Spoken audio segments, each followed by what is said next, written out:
Hello, and welcome aboard to this episode of the We Are Reading One Piece podcast. This is a podcast dedicated to following the entire story of One Piece from beginning to end as we focus on one volume each episode. We keep the discussion spoiler-free for new fans of the series, so this is the perfect place to follow along, whether you're new to the series or just want to revisit the world of One Piece with us. This week, we will be covering Volume 42, Pirates vs. CP9, which covers chapters 400 through 409. My name is Joel, and I'll be your host. And joining me today, we have Evan. Hello, Evan here. We have Cody. What's up? This is Cody. And we have a new face. We have Andy. Hello there. I'm Andy. the homie is coming.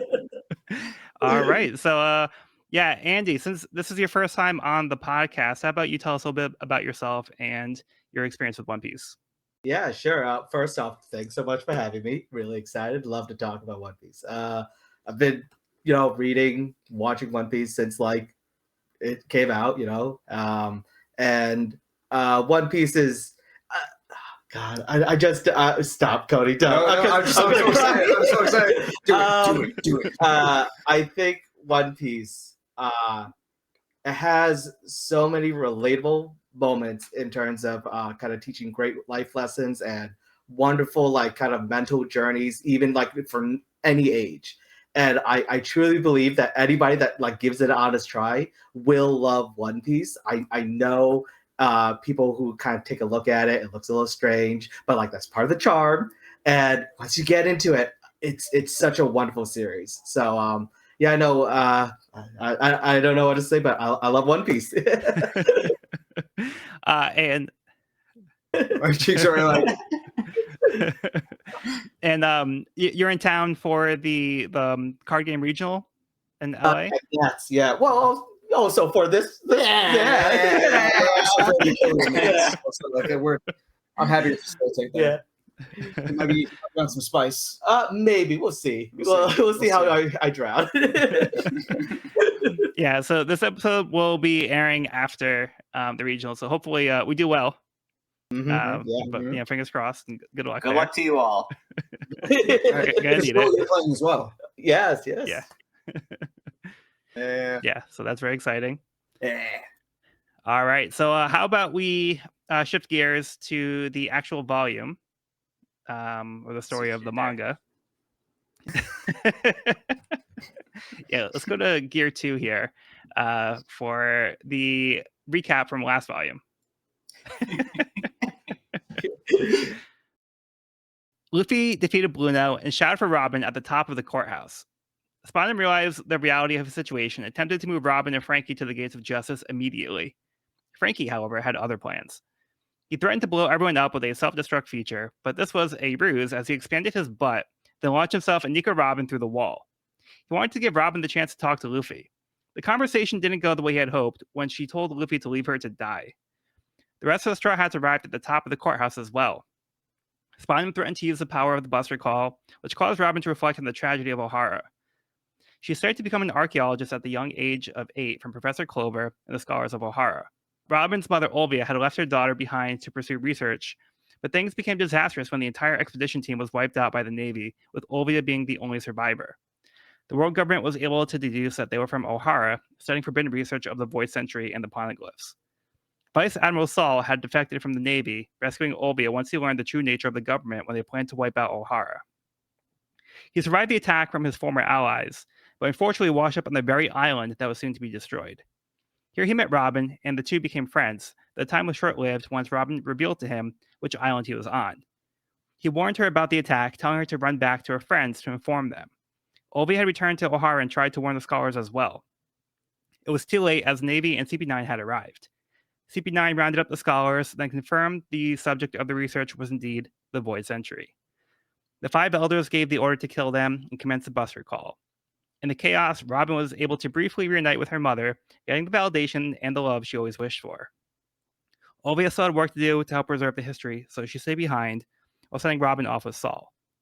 Vice Admiral Kuzan converted to Saul, who tried to persuade him to rethink his loyalty to the government. Kuzan froze Saul over, but not before he managed to get his final words out to Robin, telling her to go out and live. Kuzan decided to let Robin go, curious to see what her future would hold. Robin rode away from the island as the only survivor of the attack. Over the years, she tried to find peace, but was betrayed by everyone after learning about the bounty the government put on her head as a sole survivor of Ohara, in fear of what she knows. Back at Annie's lobby in the present, Luffy had heard enough to determine that the world government is their true enemy and ordered Cyber King to shoot down their flag, essentially declaring war. Franky had heard enough as well to make the same conclusion, revealed that he has had the blueprints for Pluton with him. Realizing that there was no need for a counterforce if Robin was the only one with the ability to reactivate the ancient weapon, and the threats can save her, he burned the blueprints, taking away an important power from the world government. No longer having a use for Franky, he kicked him off the cliff and began to retreat with Robin. Kokoro crashed through the courthouse on the Rocket Man, launching over the gap, catching Franky, and giving the Straw Hats a ride to the other side of the Tower of Law. All right, so story. I will say I am incredibly fortunate and also sad that I wasn't joining on the episode where, you know, kind of like the past few episodes, I assume, are just wild. All right, there's just so many things. So if I had joined during the Water 7, boy, I don't know if I could get a word through. I'd be crying. Yeah, but it's oh man, dude, you got to experience that the last episode. Yeah, okay. Yeah. So luckily though, the one advantage is that this is the one volume that I have 2 copies of. Whoa! Did it just happen to work out that way? Wow. Yeah, it just worked out. That Yeah. was fate. It was, yeah. There we go. But yeah. Let's do it. Yeah. So if you So- thought that recap was wordy, our last episode was quite wordy as well. I think it was one of our longest episodes to date. Yeah. So that was we have a lot to talk So about. much to talk a lot. about. Yeah. I thought the recap was gonna be a lot shorter. I'd be like, oh yeah, it was like most of the flashback, and I'm like, yeah, there's a lot of details happen in the flashback. I'm like, this is Yeah. this is So cool. much And I'm happened. like, okay, this is like a huge recap. Man, like last okay, I don't want to get stuck too much on last episode, obviously, because we're with new the episode. context though. Yeah, but like, oh man, dude, waging war, just it's, you know, and then like I want to Saul, live. Saul, oh my goodness, Two of the best moments of the series. yeah, Yeah, Robin's One backstory was chapter. so great Yeah. yeah, and so long overdue. Like, I Mhm. feel like I've been wanting that for forever. So Yeah. oh yeah, that was great. It's just such a good example of how well he entrenched his character in every single moment. It really was a nice reminder for me. For sure. I like Luffy's simplicity. I love. It's a wonderful lesson where like don't overcomplicate your love and care for the people around you. Like doesn't matter. Like Luffy's like that's Robin's enemy. Yeah. I don't like him, and that's straightforward. It's like that's how you really should handle life. Yeah, like you know, no, those people are the enemies of my friends. Don't like them. Yeah. The enemy of my friend is Absolutely. my enemy too. Yeah. Yeah. Let's get right into it. We have Miss Golden Week's big plan, a Baroque Works reunion volume 32. Let's reunite. The Baroque Works prisoners now have all been released from their cells. Nice and simple. Yeah. Yeah. And then the one guy that, didn't end up so lucky. Wow. He didn't No. make the get best No. job interview. Yeah. He's Yeah. not in Baroque Works. He's not a named character. He's I was gonna say he did have a name. Did It's dangerous living in a shonen world without a name. yeah, there's too many named character energy in this room. Like he just couldn't handle it. It's so much power.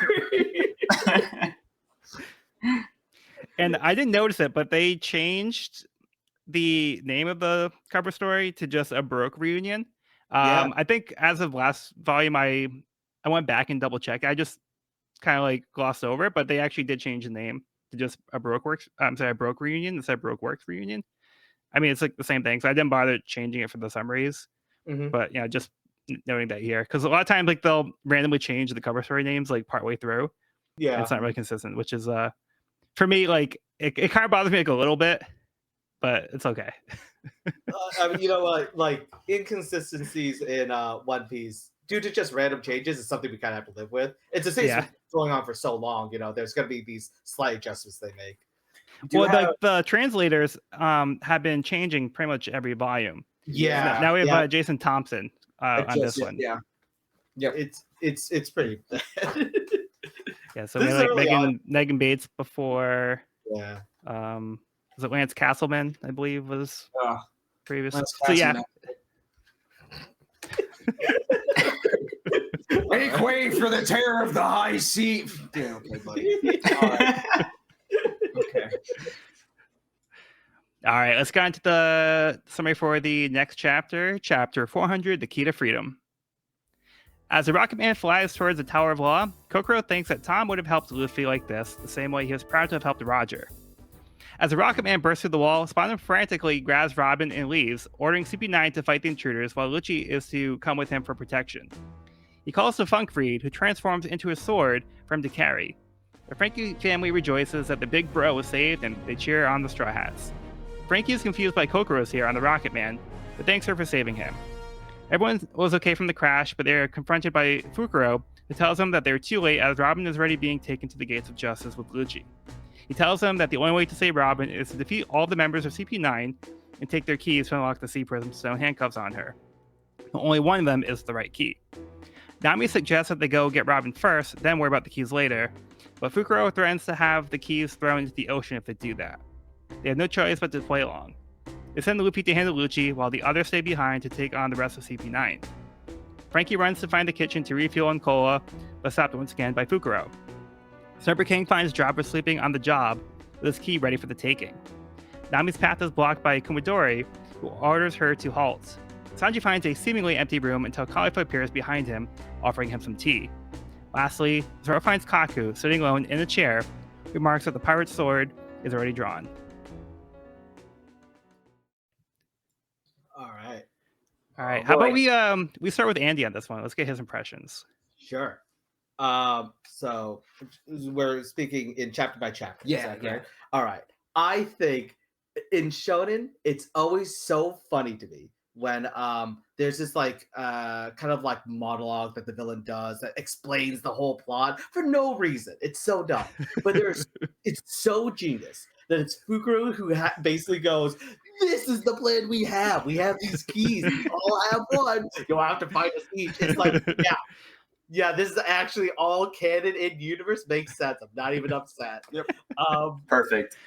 It's. Oh, sorry. Yeah, I just want to say, I think he at least acknowledges. He's like, well, we're doing it to give you a sporting chance because we're cool like that. So he at least like acknowledges it in the text itself. But like it is like kind of contrived, where it's like, let me explain this plan, like, and give you like a way to actually try to save your friends. Like they could have just thrown the keys in the ocean right now. Boy, is that man's mouth just so big. That's true too. Coming from him, that makes a lot of sense. Yeah, right. Like he's just spoilers. So this is it's so sick. Obviously, like we had a very emotional like ramp up to this moment, and now we're kind of getting that shonen payoff. We're getting the matchups, right? Who is pairing to who, right? And I gotta say, everything is so exciting here. All right, I mean, like, come on. So what are the powers? What's gonna happen? I mean, we're gonna get like round 2 of Kaku versus Zoro, and it's gonna be very clear. Kaku is one of my favorite design like CP members. I think he's so sick. I mean, Lucci's really cool. Don't get me wrong, but Kaku is great. And then Jabra. Jabra. Yeah. Sorry, Gundam. Yeah, It's in my brain. It's when I was like 3 Yeah. place. You're fine. Jabra is I like martial arts like characters and stuff like so. The Chinese design of Jabra is like so awesome to me because I think in general a lot of times like so far in One Piece we have a lot of like the Eastern influence, like samurais and kind of a Western influence because of the pirates. Yeah. But like seeing that Chinese influence, I'm always so happy to see that like a representation. I am so excited to see what he does because like he kind of gives off the feeling of this drunken fist like individual, and like I mean another shonen series I really enjoy is Dragon Ball, and Wolf Fang Fist Yamcha is like one of my favorites. Before they ruined that band. So the idea of there are two perspectives here. I'm rereading this because my friends have gotten into One Piece. I got them into it, so I got to reread the series alongside them and get that experience. But I reminisce of how I felt when I was young when I read this, right?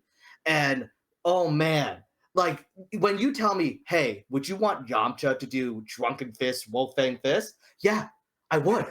Yeah, give it to me. This is amazing. So, oh man, this like it's already getting so hyped for me. Matching up. So yeah. You mentioned the matchups, like so like anyone knows me knows I love spreadsheets. Yeah. I'm always I look at my arrays. Like I feel like my first like spreadsheet I had was like, okay, which Straw Hat's gonna go against which CP9 member. I had like on a little whiteboard in my wall in middle on my wall in my bedroom in middle school. Just like because we get these preliminary ones, like who knows what's gonna happen, and there was just I feel like me and a friend were thinking like, okay, well, like, what if Sanji fights Kaku instead? What if it's a bait and switch? Like anything could happen. Yeah. I think that would be really. It would still be cool. Yeah. Oh yeah. At the end of the day, I still would love it. Yeah. Also, like I'll just say here, Funk Freed. God, it's probably the only positive I could get for Spandam, honestly. So, just when he thought he couldn't get any cooler, he turns into a sword. But like, I have to ask, why though? I don't get it. So I don't get it in the sense that what powers does he garner from being an elephant sword? Like what? Well, he's technically a sword first. Sorry, he is a sword first. Yeah. So that's the thing. This is like similar to like the Lasso situation where Lasso was a gun who ate the mut fruit. Was it the Dachshund model? Yeah. So when we first saw Funk Freed, we had no indication he was a devil fruit user. So yeah, he's actually a sword who ate the elephant fruit. So yeah, I mean, what was your reaction to seeing this? That was so cool. I thought that was a great use of the character, and I also really like the design of the sword. Like, the detail on it, and like you could tell, like I don't know the name of it, but the guard that goes over his hand is like the elephant's feet coming together. Yeah. Got like the tusks going up for the guard. Like it was just really cool design. That was pretty cool. Yeah, I wasn't expecting it though, so got caught off guard. That was a little nice little surprise there. Yeah. See Oda bringing back like such a fringe use of his powers. It's like, okay, no, this is like actually a thing that we might get some more like explanation of. Nice little breadcrumb for it. Yeah, so this chapter is mostly kind of like set up. Well, first of all, the Straw Hats get saved from the Rocket Man situation. Well, Franky in particular gets saved. The Straw Hats had to take a leap of faith, which paid off when the Kokoro showed up just in time with the Rocket Man. Then, as we talked about, Fukuro just gave the exposition about like what the next part of the series is gonna look like right now, where we have like a little bit of setup. We're setting up like the face-offs, and we're starting to get like a sense of like who's gonna be fighting who. So it's gonna get a little crazy from here, but it's like a fun setup for any Slavi going forward. 100%. I also just with Fukuro, I just kept thinking of like pressing A during the owl in Legend of Zelda. He's the owl of the group. I'm like,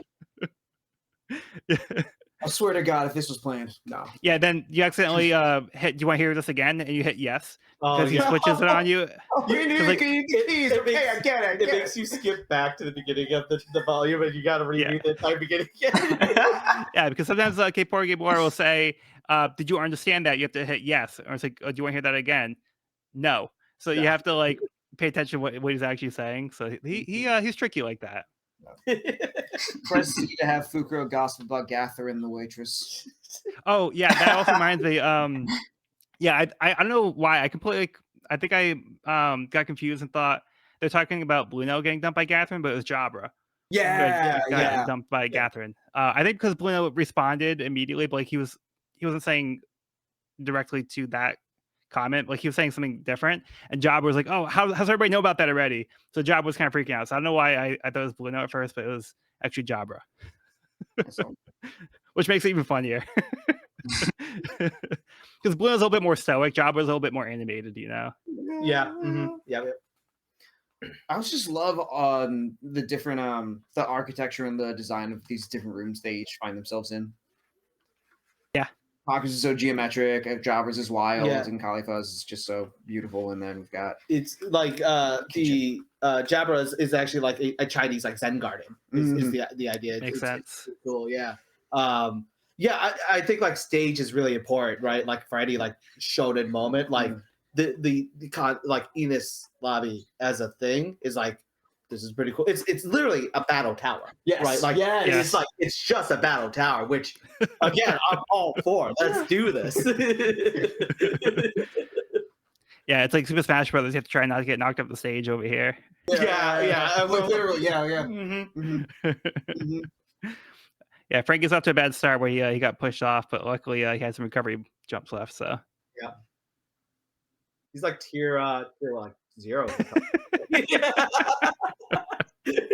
It's like really safe. All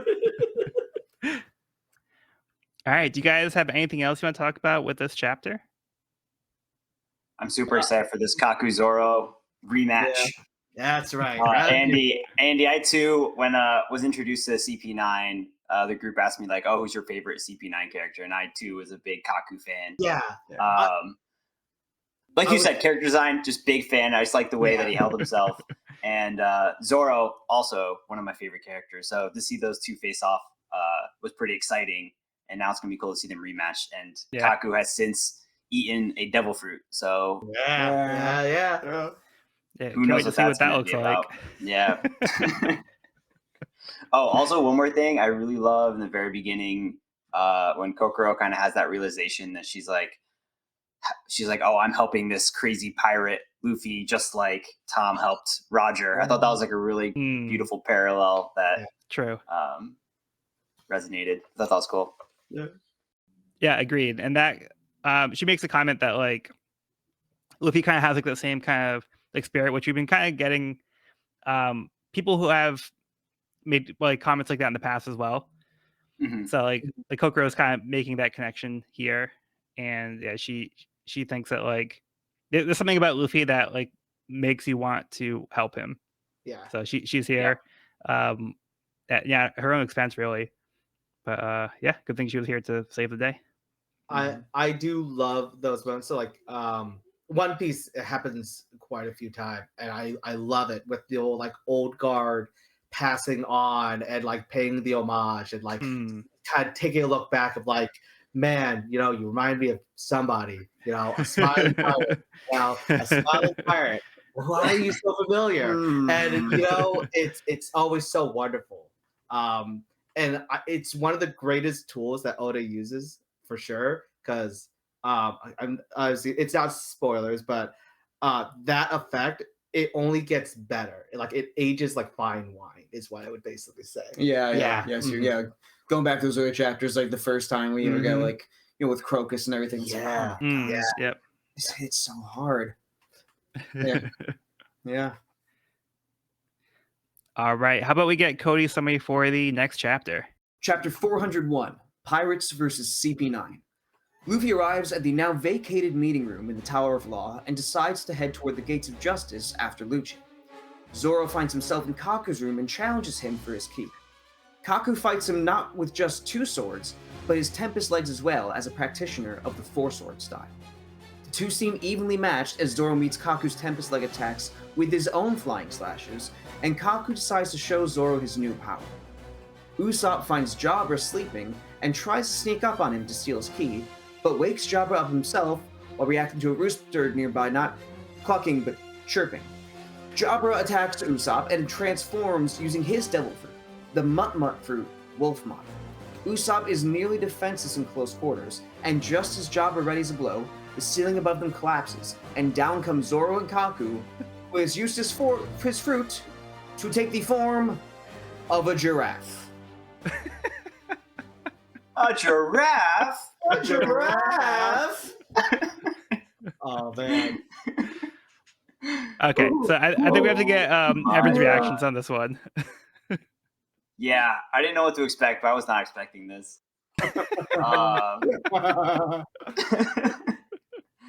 I I don't know. I was thinking maybe like zebra or something because of the room that he was in. But giraffe is pretty great. I have a whole note Wild here character design on that. It's dumb. I just have like one note at the very end that's just all caps. Giraffe time. Yeah. That's so exciting and zany and so Oda this moment is. Yeah.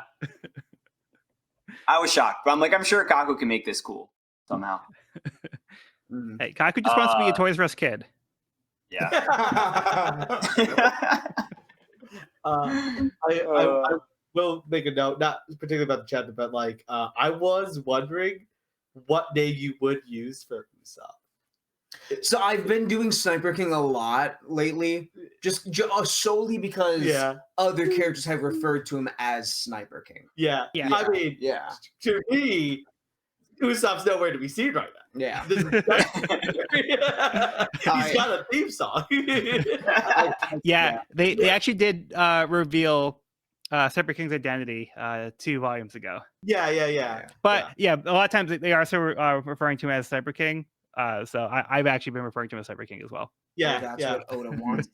That's what he wanted. Because Usopp was there for a second, but we've still never seen Sniper King and Usopp in the same room, which I know sounds like evidence for the Oda, so it's really just a red herring to show us it's the latter. Deep.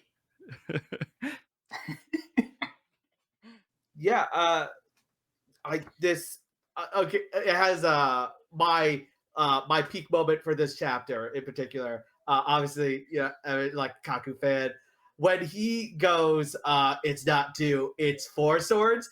Yep. Oh man, I'm like, dude, bro, come on, man. You gotta be kidding me.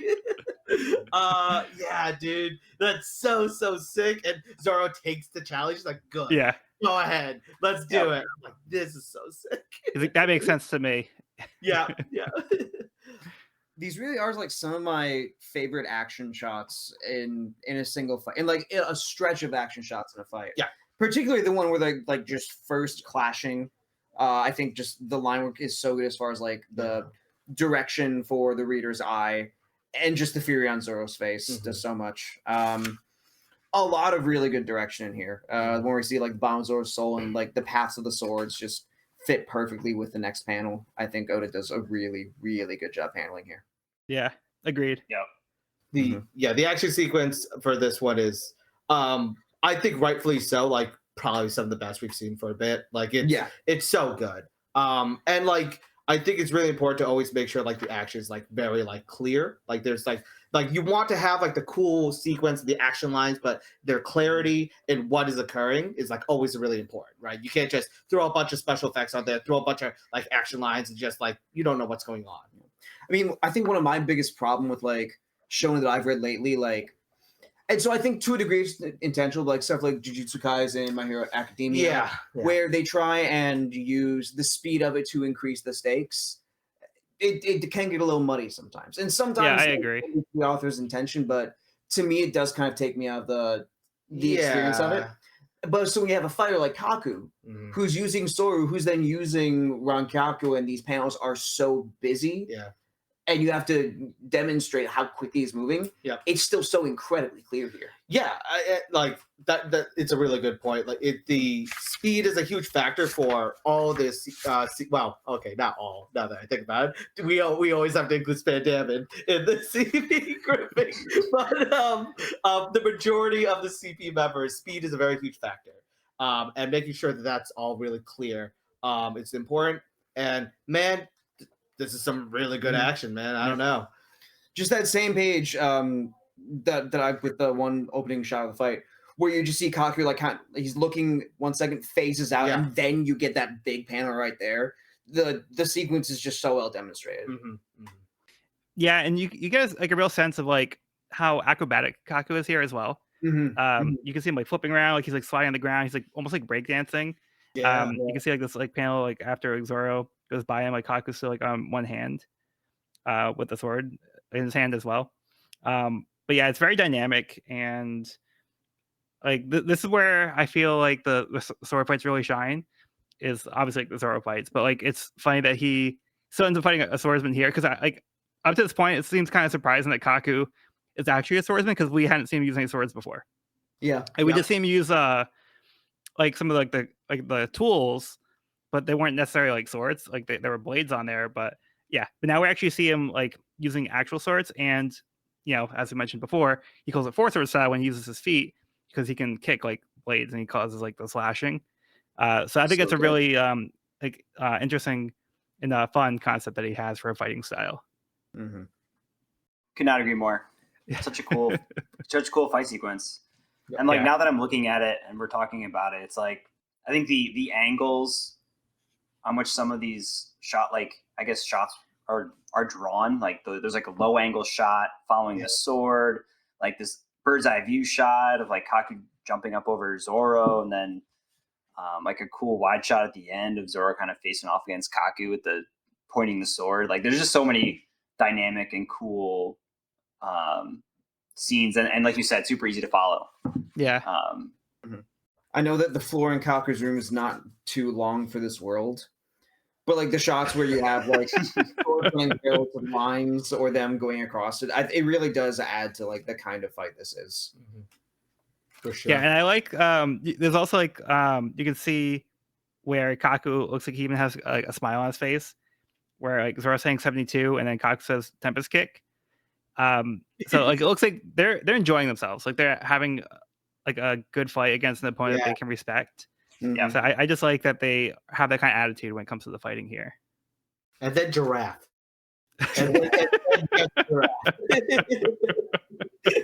Yeah, this epic sword battle is happening, and then just below them, like Usopp or Sniper King is tiptoeing behind a chicken, like totally different vibes. I thought that was hilarious.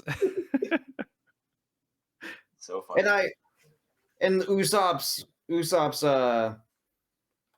just the breaking of Usopp in Water 7 is one of my favorite I guess through lines in this whole series. But I miss this kind of Usopp comedy. Yeah. Just according to Keikaku, and then the stupidest little thing ruins it. I miss that so much. Well, get ready for that comedy, right? We're not done yet. Nope, not even close.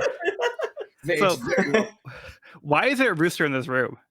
Just one random rooster. I don't know. I think it could be a thing where like as like Zen gardens kind of like to have like all nature roaming about, right? Like I know like peacocks will roam about, but it's also just funny joke, right? Yeah. Exactly. Yeah. It's just here purely for comedy. Yeah. It's like there's one random chicken here. So I think that just adds to it. It's like this chicken seems really out of place, or rooster rather. And like Cyber King is like so concerned that like this rooster is going to give him away and wake up Jabra, and then like he's one that gets just surprised and like shouts because it catches him off guard. So yeah, this is just like pure comedy. It's so silly. And Jabra looks amazing. I don't know, like it's super cool. I'm excited for this, and it definitely is. It's not a matchup that I envy Usopp to have. But he did kind of draw the short straw here. But I believe. I'm sorry. I believe in Soga King. I believe it. I believe it. I believe in Sniper Stuff. Yes. Then we get this cool transformation sequence where we see Jabra's Devil Fruit like in full for the first time. Like we hadn't seen like hints of it before. But now you get to see it in all of its glory. And he looks really cool. Very cool. Saw it coming, but still a very cool reveal. Yeah. And just the panel with Kaku falling through the ceiling, like as a giraffe, full on giraffe mode, wide eyes, and like he looks like so surprised. Yeah. Because he was trying to use his man beast form, but he accidentally turned into a full giraffe instead. So he's still trying to use his devil fruit powers. So it's a work in progress, but he's getting there. He's new. For me, it's really the fact that his baseball cap is there too that really clinched the design for me. Well, speaking of that, it's funny that he looks like a normal giraffe. Like he does it's one of my favorite panels to show people because like out of context, it's just so silly. Like you have this kind of like very realistic looking giraffe, and then you have these other cartoonish proportioned characters, and you just have them saying, "Oh no, I turned into a full giraffe instead." It's a great panel. And Cyber King is like, a talking giraffe is falling through the ceiling. It's a freaking zoo. What's wrong with you? Some kind of zoo. And the Jobber just like it's hilarious that Kaku's a giraffe, which makes me laugh as well. Such a troll. I also love how last volume Zoro slashed up through the floor above him to save Nami and Chopper. Yeah. Now he's actually slashing. Or actually, it might have been Kaku. Well, they both contributed, and then Kaku's weight made it collapse, I presume. But basically, Zoro's coming the other way through this time instead. Yeah. He can never stay in one place. North and south. The most powerful animals in the animal kingdom is a giraffe. You don't know the power of the giraffe. Look for Do not underestimate the giraffe. All right. Anything else on this one, guys? I'm good. No, yeah, that's it for me. Yeah. The rooster, the loudest of all creatures. Yeah. Oh yeah. That was a great line. Oh boy. Some good stuff. All right, let's move on to Miss Golden Week's big plan, a Baroque Works reunion, volume 33. 6 prisoners plus dog make their escape.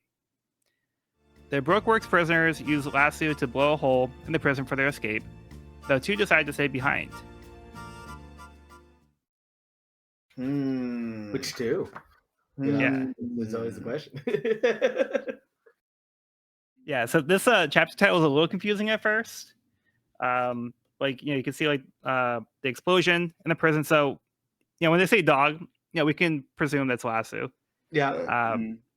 But yeah, then I was like, 6 prisoners. There was more than that. And then I'm like, wait, are they not counting the ones that broke in? But I'm like, no, that still wouldn't add up. So then I was like, I was trying to like do the math in my head, be like, what they talk about. And as you go on, it's gonna make more sense later. Yeah. But it's just like on initial read, it was a little confusing. All right. Next chapter. Chapter 402, Handcuffs number 2. The fight has now become 2v2, as Zoro and Sniper King will have to face Kaku and Jobber together. The 2 CP9 agents bicker as Zoro looks on, while Sniper King tries to take advantage of the opening when he sees the C prism cuffs on the wall. Zoro is more eager to get the fight started, but Kaku tells him not to underestimate his power, as he transforms into his man-beast form. Zoro is not impressed, which angers Kaku and makes Jobber laugh. Cyber King was also not impressed, as his aim was messed up from laughing when he shot the C prism cuffs, locking Zoro's wrist instead. Kaku demonstrates his power with a sky slicer. Zoro jumps to push Cyber King down so they don't get sliced in half, just like the Tower of Law that was now cut horizontally at the middle. Unfortunately, during the attack, Zoro managed to get the other half of the cuff locked onto Cyber King's wrist. They are now in the same situation as Robin and need to defeat one of the CP9 members to get a key to unlock it. Kaku tells him to check the number on the cuffs, and they will unlock it if it's one of the ones that they have. Cyber King tells them it's number 2. Neither of them has the right key. There's no point delaying the fight any longer, so both members of CP9 charge in. Chopper notices the stairs were split apart when he comes across Zoro and Cyber King running from CP9. They tell him to go find whoever has key number 2 and bring it back, so he decides to find Sanji first. Luffy has made his way to the other side of the Tower of Law, but discovers there is no bridge to the Gates of Justice. The ocean is too powerful for a boat, so he wonders how he'll get across. Nami struggles to fight off Kumadori's hair, while Franky trades blows with Fukuro. After 3 cups of tea with Khalifa, Sanji remembers he needs to help Robin. Khalifa invites Sanji to search her for the key, and kicks him to the ground. All right, thoughts on this one? I think Kaku's self-hype of his power is really wholesome. Hey, I think they're neat. Giraffes are strong. If you can't deal with that, then just deal with it, man. He's like, hey, man, if you're cool with it, I'm cool with it. I respect it. Let's fight about it. Dope. You ready? Come on, let's go. Yeah, this is great. Fight me. Yeah, I think he's like just trying to convince himself that it's better than it is. He's like, I like giraffes. I love giraffes. Like he's like trying to like, console himself. No, giraffes are really cool. Yeah.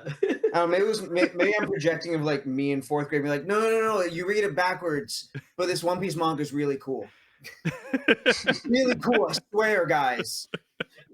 That's just my take on it, but like to each their own. I love the power stance taken by Kaku. That spread is great. And one of the funniest things to me is him forming back to the man beast form. His nose corrects itself once again back to so he goes from the realistic giraffe back into the truest, most powerful form. This stance, this wide stance he takes. Oh man! Behold, behold, I am reborn. With unthinkable power. I love how Zoro's reaction is super lame. He can't help himself. Super lame. There are times when people say things, and I think that it's just Oda saying it.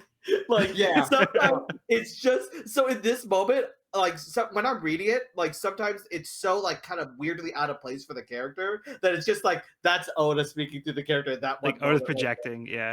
It's like super lame. It's like what? Why did I just say that? What did I just say? I gotta be careful when I lose my composure. Bring it back.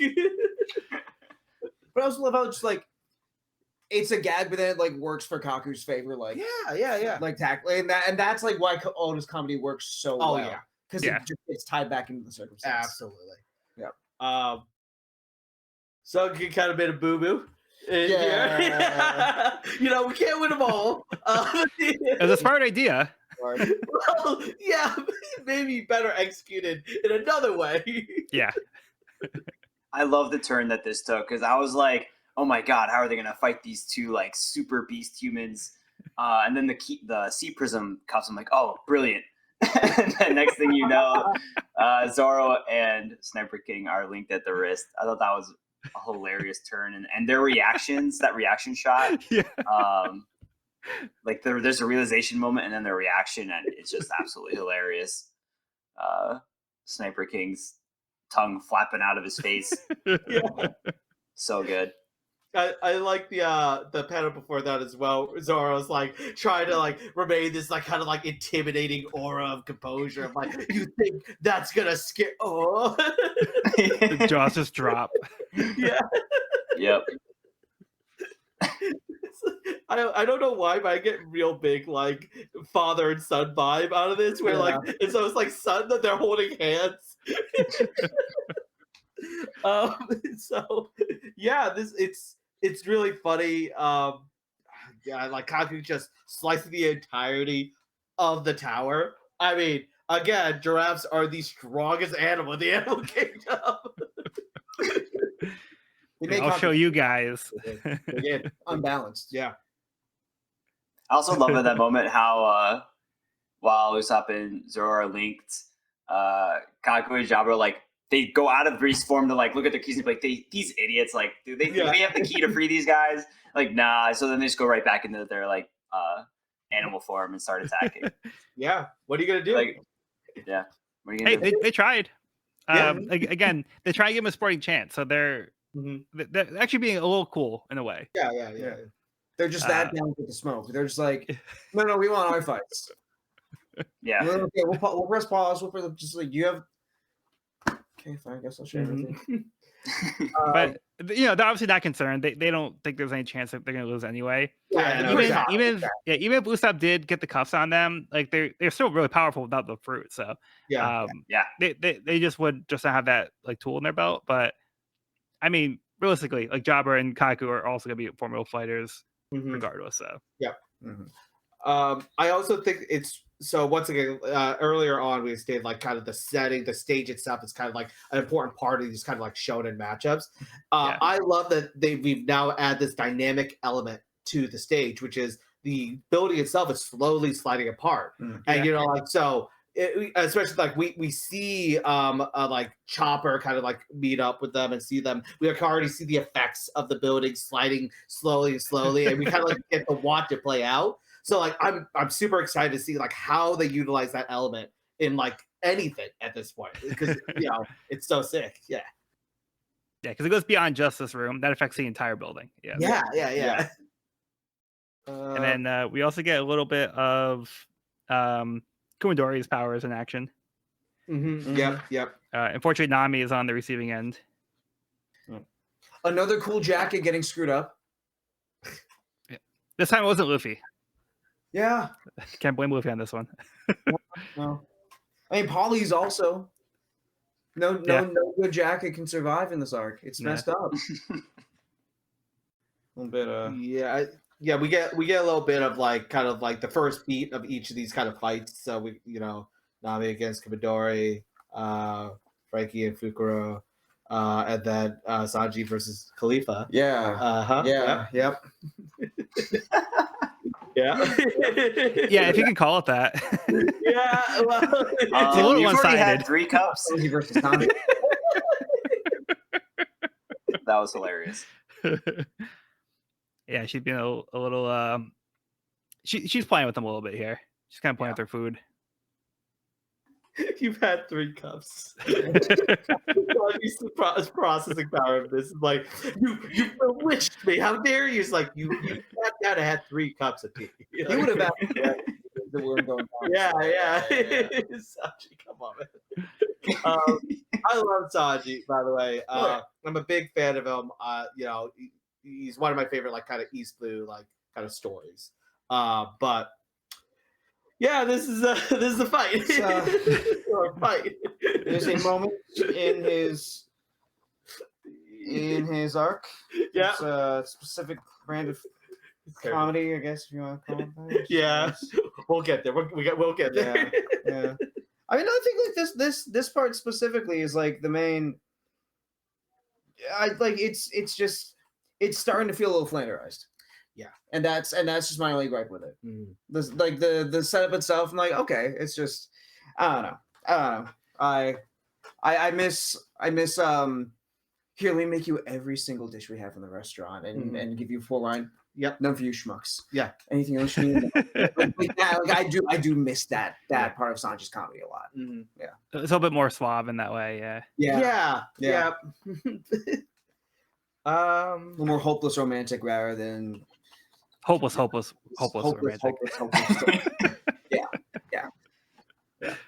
So it's interesting here. So like another note I remember was or at least thinking was so Kumadori like we got told that like only certain CP members had fruits, right? Like that's kind of one of the things that like you had to earn the fruit itself. Is that correct? Like I think like Span Dam was like here, like each of you get a fruit now. He gave one to Kaku and Khalifa. Yeah, Kaku and Khalifa. It was like a reward for like a job well done with their mission. Yeah. So did we get told who had a fruit at that point? Like did we know who in CP had a fruit? We knew Lucci, Bluno, Jabra, and we did see Jabra earlier, where like he and Lucci were button heads. Yeah. He called him like a dog or something. Mm-hmm. So we had known those 3. Yeah. But was it but did we confirm that we knew that these others didn't have it, or because I remember reading this thinking that Kumadori had a fruit for his hair. I was like, wow, dude, like, oh man, like they all get these animal things, and he gets his hair. That's sick. But I don't actually think that's true. I don't think it was stated either way. Yeah, I think it's up to this point. Yeah, so we will get into this volume. So we do get an explanation of that, but it's not a double fruit. Yep. Which we'll see. Yeah. But up to this point, it's not clear exactly what it is. Yeah. But it's one of those things for me where like when I was reading it, my assumptions like at that time when I was younger, everyone had a devil fruit here. I'm like, I'm trying to figure out whose powers is whose. Like, what is Fukuro gonna do? Like, what's this guy gonna do? Like, so yeah. Yeah, and tying back to a cover story, Miss Golden Week's another one of those where it's like they have powers, but they're not devil fruit. And it's gonna get a little bit more blurred in this volume. I'm definitely waiting for the discussion, so we'll get there. All right, are you guys ready to move on, or do you have any other final thoughts on this chapter? I'm good. I'm good. Oh, good. Okay. All right. Let's move on to Miss Golden Week's big plan. A Brooke Works Reunion Volume 34. Declining the escape. Just not in the mood. Crocodile and Mr. One decide to stay behind. It's interesting. Yeah, that's what I was gonna say. Yeah. I don't know. Can't think of a good reason. Maybe they're like, we like the free food and not have to worry about where we're gonna sleep. I don't wonder know. if Mr. One is still very faithful to Crocodile. I think that's exactly yeah, it. that's the thing right there, right? And Crocodile, maybe he's got a bigger plan going on. Who knows? But he has an opportunity right here to leave. It's either too proud to be saved. Yeah. Oh yeah. Yeah. It's too cool. It's too cool. Too cool. Could be it. Yeah, that could be it too. So, Yeah, hey, if I was gonna escape, I would have done it on my own. Yeah. I'm the man with the plan. All right. How about we get Cody's summary for the next chapter? Chapter 403, Mr. Chivalry. In Khalifa's room, Sanji is on the ground as Khalifa reminds him that Robin is getting closer to the gates of justice by the second. Sanji realizes this and says he won't go easy on anyone in the way. Khalifa advances on him with Shave, and the two exchange a flurry of kicks. As Sanji is about to land a hit, he stops short and calls it. Khalifa takes the opportunity to kick him between the legs and continues attacking Sanji until he counters and demands the key. Khalifa hits him with a finger gun and a Tempest kick instead, then gets out of the way of his kick with Shave. She grabs Sanji by the tie and says they'll try something different. In the downstairs receiving room, Kumadori takes Nami by surprise and ensnares her in his hair. Just as he is about to hit her with his staff, Chopper appears and delivers a cloven rose to Kumadori's face and knocks him down. Chopper checks on Nami, who reveals that she already stole his key, which won't work on Robin's cuffs. As they run off, something flies down to them from the floor above. It's Sanji, shiny and with his joints and limbs appearing rounded off and smooth. Nami is shocked that he lost a fight with CP9 and asks if he went all out as Khalifa watches from above. She questions Sanji once it becomes apparent that his opponent was a woman, but Sanji affirms that he'd been taught since childhood never to kick a woman, even if it kills him. Nami resolves to defeat Khalifa herself, and Khalifa enthusiastically accepts the challenge. Kumadori catches up to the group, and Chopper fends him off. Meanwhile, near the gates of justice, Luffy has tried constructing a raft across the whirlpool and, of course, is on the verge of drowning. Chimney and Gonbei catch up to him and say they're going to show him the way. They lead him to an underwater passage after hearing Spandam laughing with Lucci, and they're greeted with a door made of solid steel. At first, they're unsure what to do, but Luffy unveils Gear 3. Unseen to us, but powerful enough to cause the entire Tower of Law to vibrate, and the top have to shift even more. And Luffy walks through, about 3 feet smaller, in the form of a little chibi kid, much to Gonbei and Gonbei's surprised. Yeah. So we had a little tease. We had a little tease of Gear 3 when Luffy was fighting Bluno. He went to bite his thumb, but then Bluno passed out, so we didn't get to see it. Mm-hmm. So now we see Luffy bites his thumb, and something happens, and after, he's like a little kid. Yeah. Evan, what do you think is happening here? So, when I first saw it, I was like, "Oh, this is just like, Oda making a joke." But then the little girl's like, "How come you turned into a little kid?" So, which I thought was funny. Like, I'm trying to picture Luffy like a mini Luffy. I hope his voice is really high pitched too. Like, I'm going. Yeah, that's so funny. Yeah, super curious to see what Gear 3 looks like. Clearly very powerful, but it's also cool that he initiates the move by his initiation move by biting his thumb. I think that's kind of cool. It's pretty cool. Yeah, so a little bit of a side effect though. Little bit. Just a small one. The jokes. Yeah, but that's pretty goofy. Jumping back to the beginning of the chapter, as Cody said, the first L being taken here, and so I can say that when rereading this chapter, so this is my friends who got into One Piece who are reading it through as well. So when we got to this chapter, this was a tough one for them. It was hard. They not a fan of Sanji. Yeah, like they were not a fan of this. I always really liked this whole thing of like the chivalry. Sanji, he won't hurt like a woman, right? A girl or lady, anybody like that.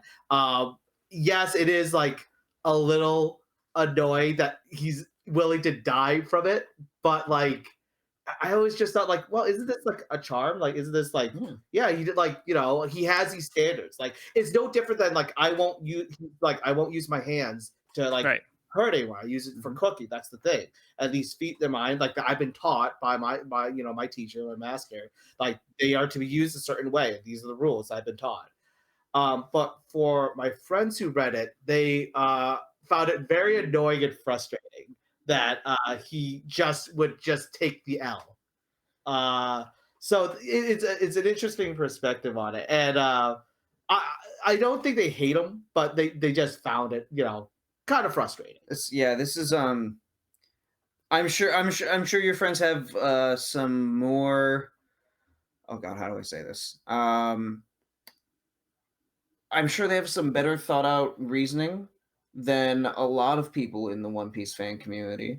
But I have this does give credence to a certain sect that is just very much Sanji L, power scaling, and it's like everything I hate about shonen concentrated. Honestly, who up to this point probably I think was my favorite character in the series. Yeah. But coming back to what you said about his chivalry and all this, I want to be clear when I talk about my problems with last chapter, it was just like the pervy and fan service part of it. Yes. This I actually do love this for Sanji because this is his entire thing. Yeah. He worked at Ratier for Zeph because he was like, oh, I have a debt here. My life does not matter. Yeah, I might die. I won't do the finishing blow, but if there's like even a chance that by some miracle get the key or she doesn't kill someone else on the crew, if I die, that's fine. That's entirely in Sanji's character, and Nami even calls that out. It gives the room for character progression here, so I think it's great character writing here. I think the motivation is correct. I don't think it's like no more extreme than like when Luffy makes a ridiculously dumb choice as a captain. Like it's no different to me than that, So for me, I think it makes a lot of sense. I really like it, but I don't like seeing him take L's. Of course not, right? But this is like part of his code he has to take, and I respect that. For me, I mean, he also did get some pretty big W's in the C train. Like, but that's true. I'd say if I have to see Sanji, take an L, I'm glad it's one that's centered in character. Yeah, for me, that's a saving grace of it for me. I love that. I'm going to draw a comparison outside of manga. So Sanji has a code here, but doesn't Batman, like Superman, Spider-Man, they also have a no-kill code. So I'm going to say, they also have a code where it's like you can make an argument, well, how come Batman doesn't kill the Joker? And they don't have to worry about him. Well, how come Sanji doesn't fight the woman? They don't have to worry about her. So it's like, isn't it kind of like the same kind of concept? I mean, it's a little bit more extreme. Like I'm being like a little like facetious here, but at the same time, diagram. I'm just gonna say that. But at the same time, there is like I think a little bit of truth to it as well, where it's like because Sanji does have this established code. It's not like an out of character thing, like you guys are saying. This is totally in character with Sanji, and this is, I think, a moment that does get criticized a lot from the fandom. That Sanji is willing to go to this extreme, and his intention is not to put his crew in danger, but by extension, this could be putting Robin in danger. Yes, but to me, I think it's an interesting story development because now we get to see Nami step up, and this is where I think it gets a little fun because we're seeing like we started to set up like these fights. We're like, oh, they're paired with these people, and now we're shifting the stage a little bit. Yeah. So it's not like, oh, it's not as simple as this person fights this person. Like it's already been like, we threw in like a 2v2 and like now like they're stuck and now we have to get a key for them and like so I think it's just more fun because it's gonna keep you kind of guessing what's coming next and like we're gonna see Nami have like a legitimate fight. Yeah. So I think that's fun for Nami's character. But for me, this doesn't bother me as much as it seems to bother a lot of the fandom. Yeah. I think it would be out of character if Sanji did kick a woman, but I think it's because it would have put him in the situation in the first place. But I still think it wouldn't feel right if Sanji broke that code even to save Robin. I feel like that'd be a step too far for him. That'd be like if Batman just killed the Joker, in my opinion. There's a panel specifically that happens here that I do think expresses like a way deeper emotion that's occurring than just like a lot of people go like, oh, Sanji's risking like Nico like her life by doing this, right? But like Sanji is like feeling immense like conflict during this moment, and specifically where Sanji, from my perspective of view, this Sanji clearly can beat Khalifa. Like Sanji is like in at least without like just like going hand to hand, kicks. Like Sanji beats Khalifa here. And like to the point where like he slams his foot next to her head. It's like there, like you're done. I took you out right here. And you kind of see this like kind of like extreme like kind of expression on him because he is trying to follow this code and he's like kind of tormented like no, like he's trying to push this delusion of his where like listen, there, right here, I'm trying to fix you. I beat you. Like, just give up. Like, I don't want to hurt you. So I don't think it's like a flimsy choice he's made where it's like, I like, women and I won't hurt them. It's like, no, he just has his code that he needs to follow, but he also wants to help Robin. So you see his logical mind wrestling with the logic that his emotions have created. Yeah. So, I think it's handled really well, honestly, and I think it fits very much the character. Yeah, and I think that Khalifa doesn't play along with it either. Like she's not going to admit defeat that easily. She's also, I think she's not going all out here because she's not actually doing everything she can to fight back. But I think she knows Sanji's limits here, and she's like going up to that line and being like, "You're not going to cross this line." So I think she's kind of taunting him in a way too. So I will say the one thing I also really like about Nami coming in here is that like this little shuffling around of it, and I guess like Chopper taking over the Kumadori fight as well. But I think more specifically with Nami's is that Nami's gonna specifically cover for like the one thing that Sanji cannot do, which is very nice to see after the crew started falling apart last arc, starting with Usopp being like, "I'm too weak. I'm going to be a burden." And now we're showing the framework of no, you're not a burden. There's just someone else who can help you out. Yeah. Which is just nice. It is like a sense of camaraderie. Yeah, it's like we're helping each other out. Like we're here for each other.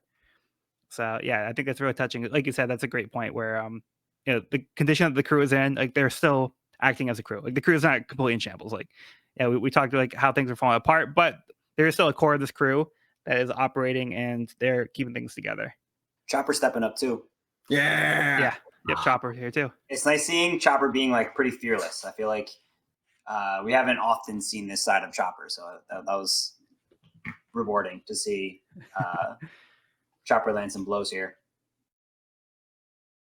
Chopper is my favorite Straw Hat member. So like any time that I can see Chopper do anything, I'm all and this is a great volume for Chopper. Yeah, I know. Yeah, I know. It is big time. I know. It's just I just love Chopper's moveset. I love that like it kind of throws back to kind of like the cherry as the Sakura petals and everything. Like it's such a sick design. It's cloven hooves and everything. So I love that he's taking over the matchup here. And Nami's like tagging for Sanji. So really excited for this. Yeah. And that's a cool panel too, where he does the cloven cross. Yeah. And it's very dynamic here. And I love when he leaves like the hoof imprint. Yep. And it reminds me of like the cross on his hat. Yeah. Oh, good point. Yeah. And Nami calls Kumadori the octopus man. See, like, so for his, like, this is the moment, like, Luffy tries to, like, get across the water here. Like, an idiot.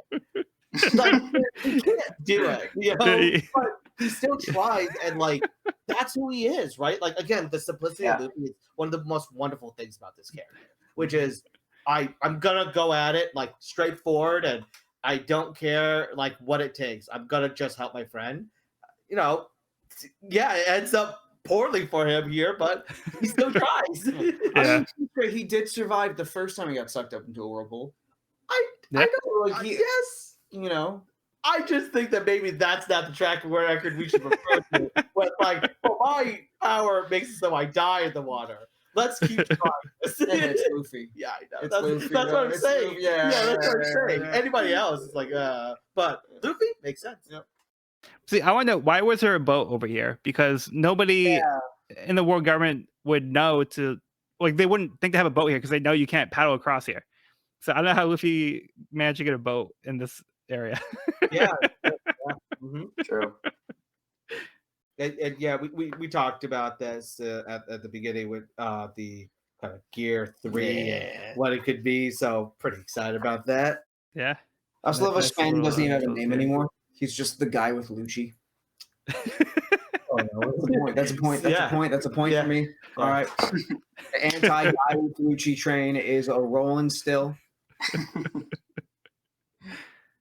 Yeah, so we also get our first glimpse at a possible devil fruit for Khalifa. We haven't seen her powers quite yet. Yeah. Yeah. Mm-hmm. But yeah, we see Sanji has like a weird look to him now. He looks kind of like a doll or something. Yeah. Like a bowling pin. Yeah, he totally does. Oh, wow, the bowling fruit. That's amazing. What a power. Okay, do you guys have any other thoughts? I just want to guess, Evan, did you have any like theories about this when you first saw it? I know you get more later on, but just Honestly, no. I was very unsure what Khalifa's ability was pretty much until it was revealed. okay, word. Yeah, I think when I first went through the series, I had no was idea a as hard, well. yeah. It was. I I was mean, like, I have no idea what I'm what's looking going at. on. Yeah. Doesn't look good. Sanji looks like a wet noodle. Yeah. But he did garner a compliment from Nami, which are few and far between. Yeah. So. Yeah. But what was it? Idiot?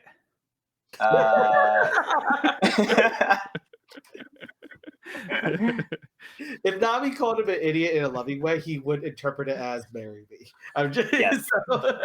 Yep. But it was hilarious when like she took the climate baton and was like, "You're such an idiot. What are you doing?" No, Top was like, "Nami, what are you doing?" She's like smacking him on the ground. Yeah. And then Chopper bonks himself when Sanji misinterprets the I'm impressed part. Oh yeah. Oh, buddy. Okay, how about we move on? Let's All do right. it. Miss Golden Week's big plan: a Brookworks reunion, volume 35, Color Trap, Rainbow Colored Dreams, the ideal transformation. Miss Golden Week paints a swirl of all the colors into the sky. Why? All right, Oda, how the hell do you explain this? We're starting this. This is kind of the starting point of it, where it's Yeah. like, what is this? Okay, little girl, you have me in hypnotism. Yeah. I understood. You know, Oh, I did it, but I went along with it. I was on board. I was on yeah, board. I was on said. board. Yeah. Like if I could take Django at face value, I could take that. At Yeah, face value. yeah. But this made me start to dissect her powers even more because, her powers are hypnosis. But now I'm thinking about it, she's usually painting on the back of somebody because like she painted on the back of Luffy's shirt and she painted the back of the Navy guy earlier. Mm-hmm. Yeah. Mm-hmm. So how is the hypnosis affecting somebody who can't see the colors? Yeah. Well, that's what I mean. Where like, like I don't understand how it works, but one of the things I'm like, I guess I'm gonna go along with it here because Yeah. like, I don't. We know that she doesn't have a like a a fruit. yeah. I'm Correct, sorry. I don't yeah. know. I like it's said in an SPS and I just don't know if we refer to SPS during this. Yeah, the SPS question has come up at this point. Oh, okay, cool. We'll go over them, but you can like reference them. Like, Yeah, I just don't want to like pull things that aren't needed to reference. But yeah, like she does have a fruit. She just like, and it was one of the craziest discoveries for me when I was like reading like younger. I'm like, what? What? He does have a fruit? Why? Just give her the fruit. Just like why doesn't she have a fruit? Just give it to her. Everyone else has a fruit. Why does she not have one? Nothing would change. It would make more sense if she had a fruit at this point. Yeah. Yes. Yeah. Another big thing that happens here is up to this point we see that she has needed a physical thing to interact with to paint on, right? Like there's but she's painting the sky. Yeah. She made a rainbow in the sky. Also, her range, arguably, right, at this point, she's reaching into the sky itself. What is the range of her hypnosis power? And that is going back into the prison from the sky. What is happening? So this is the start of because we're gonna get to it, but like it just doesn't stop. Yeah, this train keeps rolling. Like when I was rereading this volume, this like didn't really register to me as anything weird. I'm just like, okay, cool, this is happening. And then as I went back, I was like writing the summaries. I'm like, wait, what is happening? Yeah, how does this work? Like, what's going on? I'm having that moment right now. Yeah, because like I feel like I've just like suspended my disbelief this whole time, and I've also really liked Mrs. Goldenweek's character. Yeah, up to this point. I mean, even up to this point, like I feel like I've really enjoyed her character a lot. I still, this is like next level because I feel like, I mean, this world has many fantasy elements to it. Like this isn't way far off, but if we'll get there in the next chapter. But I'm here for it. I have speculation essentially that Oda has done the ingenious thing that Miss Golden Week has done her like effect on us. We are currently hypnotized to just move along, like hand wavy moment of like, she doesn't have enough fruit. She's just got hypnotism power, and we're just like, we're just reading this. We're like, she paints a ring that reaches through the entire area, the size of the island. Yeah, this sounds tracks. Okay, let's keep moving on. Just read it and accept it. Don't ask questions. You're all under the effect. Cody, you all right? Cody's mind is broken. I think they picked it Cody a little harder than some others. Yes, Miss Golden Week, we are. Yes, yes. I too have. Cody is fully under the spell. Oh no, Cody! Oh, okay. He's back. I think. Ooh, that was a close one. We almost lost you. Is my mic okay? Is my mic fucking up? Do I have to sign off? No, you're good. Everything's fine. Everything's normal. Okay, yeah. Everything's fine. Yeah. So outside of this cover. Anything else to be said about this ridiculous cover page? I like how happy Lasso is. Yeah. I mean, I'm happy. It's cute for all of them. Actually, I think they're all very happy. It's cute. So it is nice to see Lasso officially, because we also had mentioned him earlier because Frank Fried made us think of Lasso. So I think it's interesting that he's brought back up here as well. I think it's kind of like Oda's like, hey, remember how I established this as being a thing before? This isn't the first time I made an inanimate object have a devil fruit. Here's another thing. See, another thing is like trying to ask questions, just accept it. Yep. So. But it's interesting that the inanimate devil fruit user, the like animal / inanimate object devil fruit users like default to their animal form. Like when the sea prism is in effect on Lasso, he's a dog, not a gun. Right? Yeah. Frank Fried is also like default elephant. Well, seemingly. If somebody could like remind me, like, Lasso a gun into dog or gun dog into gun? Gun into gun into dog. Dog. Yes. Mud fruit. Yeah. Okay. All right. Yeah. Yeah. No, this is weird. Yeah. speaking of like suspending your disbelief, like I don't know if that process ever gets explained, but it hasn't been explained yet. We're here. Yeah, like I said, just move on. Like, Just yet. That's Miss Golden Week. I won't move on. wait, am I Miss Golden Week? Ooh. I can't do it. I can't do it again. I can't do it again. All right. How about we move on to chapter 404, Franky versus Fukuro. Luffy starts running down the undersea passageway after Robin as he begins to grow back to full size. Further down the hall, Spawn questions if he just heard a loud sound. Luchi suggests it could have been the doors being blasted open, but Spondum dismisses such a ridiculous notion. Besides, how would they have even known about the passage?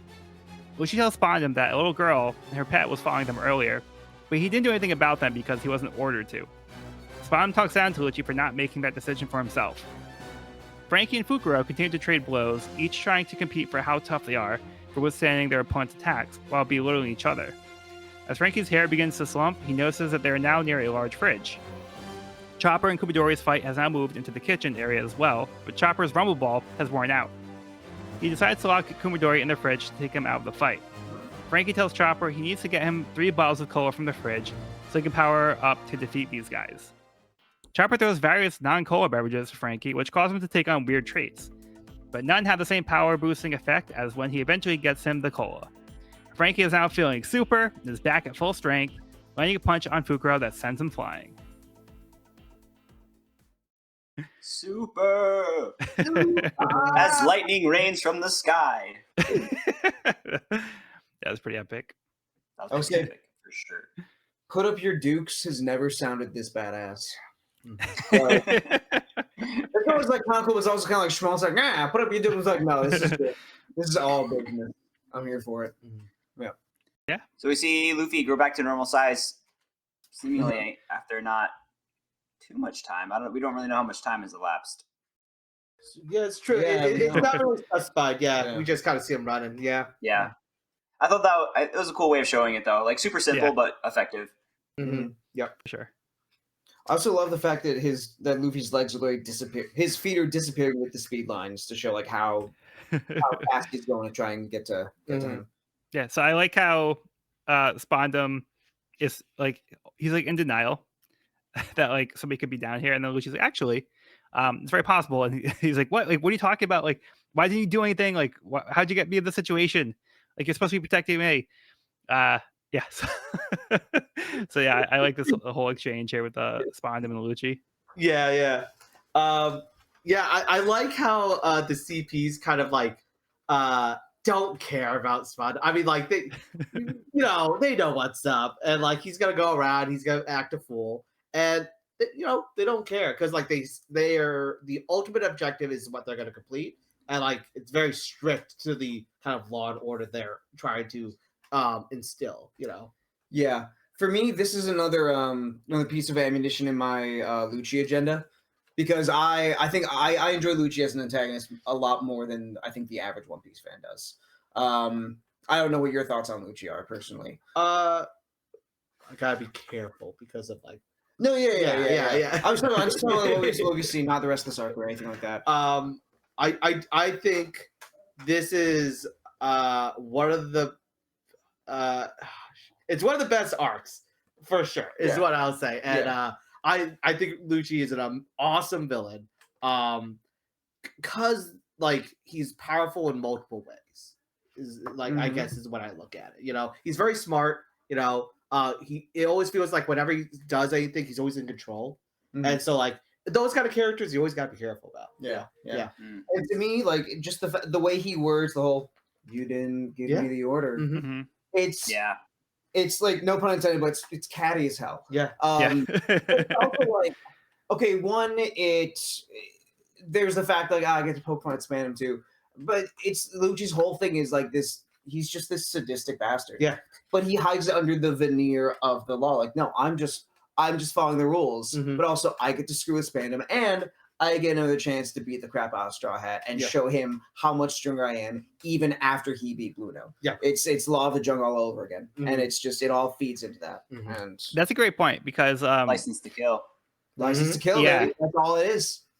Yeah. Because I was gonna say Lucci is confident here, and he's not concerned for his own safety.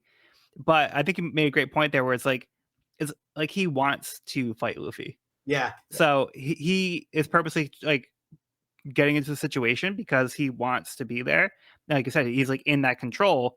So this is a more calculated move than I think it seemed like on the surface. Mhm. So yeah, that didn't really quite click that way for me until you said that, but that makes a lot of sense for this character here. Yeah. Love me some Lucci moments. And then Plus, Fukuro told everyone that Spondum's a 9, so we all know who's really in control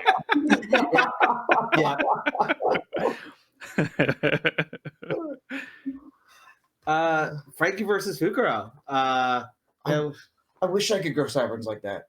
I was just gonna say that quick. Damn, man. Sideburn Another trick up his boomerangs. sleeve. Yeah. Just when you thought you've seen it all, there's more. Franky's like, I know shave too.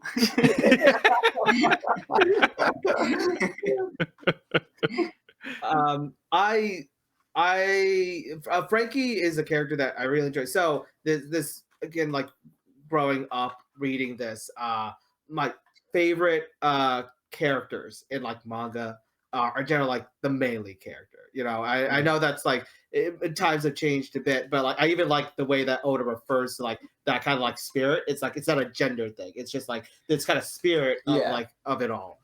And like I love like the characters that go like, let's duke it out. Yeah. You give me a punch, bam.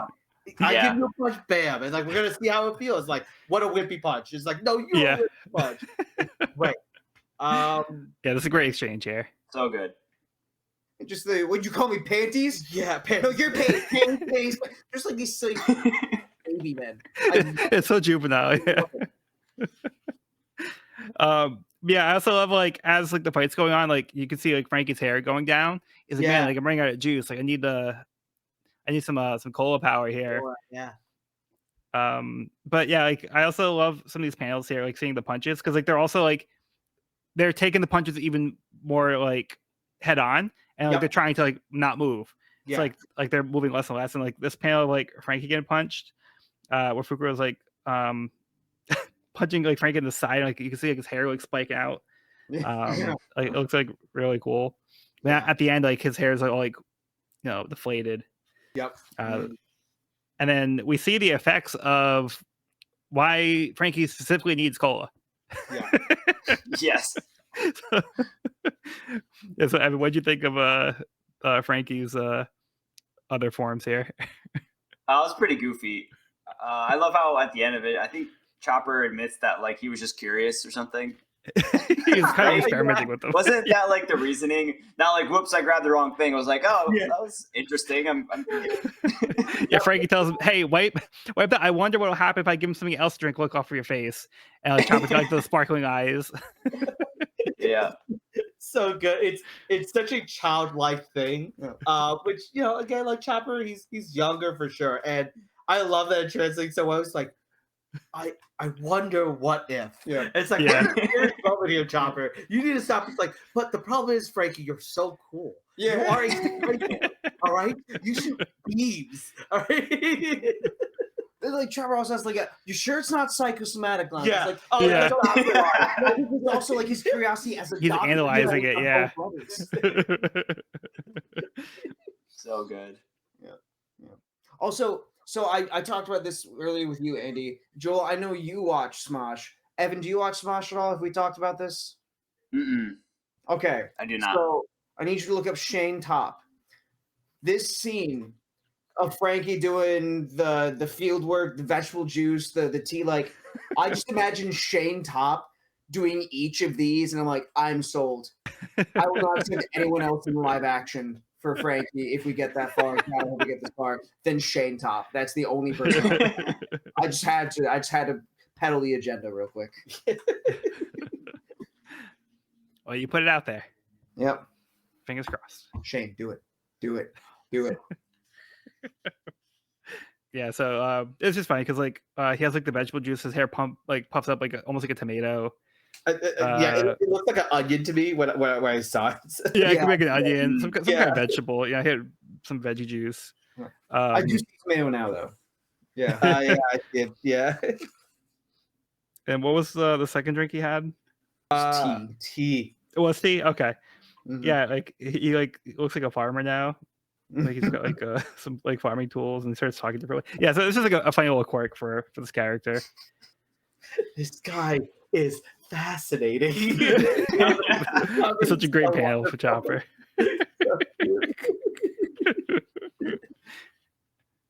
Okay, you guys good to move on? Yeah. All right, how about we get Cody's summary for the next chapter? Chapter 405, Power. Chopper fills Franky in on the situation with the keys, but Fukuro gets up again. Franky unveils tracking cannons in his shoulders to Chopper's amazement. Until it turns out the tracking is just Franky chasing Fukuro around the room. Fukuro disappears and taunts the confused Franky, but Chopper reveals that Fukuro is just hiding behind the wall. Fukuro charges at Franky and knocks him into the sea, where he plans to escape using Moonwalk once he surfaces. Back in the kitchen, Kumadori breaks out of the fridge, a few pounds heavier than he was before. Franky reaches the edge of the waterfall and tries to Franky butterfly himself back to shore, but Fukuro moonwalks to intercept and punch Franky back under. He does manage to surface and shoots Fukuro with weapons left, but Fukuro shows off his mastery of paper art and morphs his body exactly as needed to dodge. Nearing the edge of the waterfall once again, Franky uses one of the most powerful tools in his arsenal, a coup de bout powered by a full power of cola to launch him through the air toward shore. Fukuro kicks him away again in midair, but Franky grapples onto Fukuro's leg with strong right, since Fukuro can't support two people with Moonwalk. Franky bargains with Fukuro to take them both back to shore, where they can finish their fight, and both parties boast that they've found a way to finish the other in just one blow. All right. Yeah. So confirmation that Fukuro does not have a devil fruit power. Yep. Yep. He just has a zipper mouth. Again, it's just like, what's happening? A zipper mouth that is perhaps enough to turn into a beak when he's surprised. Yeah. Love it. Yeah. It's own the designs, and you learn to just accept it, but it's hard to speculate what people's powers are when sometimes they have random elements on their body that don't mean anything. Yeah. Darn it, Oda! I want a zipper fruit fight. Yeah, something. I thought it was gonna. I thought he was gonna be able to pull stuff out his mouth, as some kind of bag of holding-esque thing. Like a Bucciarati from JoJo sort of thing. Yeah, I thought he had something to do with his round body. I don't know. I thought he was gonna invert himself. My mind was racing with what his powers could be. No, he's got a zipper mouth. Sometimes a zipper mouth is just a zipper mouth. Yeah, you know what? Important life lesson. But I think it's fun because not everything has to be devil fruit, and I was kind of talking about this on a previous episode where it's sometimes it's easy to fall into that trap where you kind of assume things are devil fruits, but sometimes there are just these kinds of things in this world, and I think that's what makes One Piece really fun. Is it's just the way it is, and it's wacky and creative, and you never really know what you're gonna get. Yes, yeah, but all I'm saying, it makes it very hard to try to speculate powers on characters. All right, it's very difficult. That's exactly what Keeps you that guessing. man wants. I love it. Yeah, overall, the fight is pretty cool. It's really interesting. I think that when you read certain stories being told in different mediums, whether it be animation or through a manga in 2D, I think this is one of those things where as a 2D medium, it's really cool. His power of kind of paper, this kind of it almost accentuates that kind of paper ability where he's kind of moving about and shifting. You can't see the full 3D form of him, but it kind of looks like he flattens himself essentially. Yeah. But you can't tell for sure, and that's one of the neat things. I thought that was really, really cool. That's a really good point. Yep. I like that a lot. Actually, he refers to as paper slime, which we haven't really seen that before, but that definitely is him using one of the 6 powers. Yes. Yeah. So that's really interesting, and the way he moves his body, he makes a kind of almost like a U shape, It's really cool. We also do. I don't know if this was mentioned, but Chopper runs into a Kumadori. Kumadori. I did omit that. Yeah, and he's But anyway, great moment. He's a little bit bigger, little put on a little weight. Must have been some good stuff in that fridge. I bet. Yeah, a little jealous. That world government budget for the food.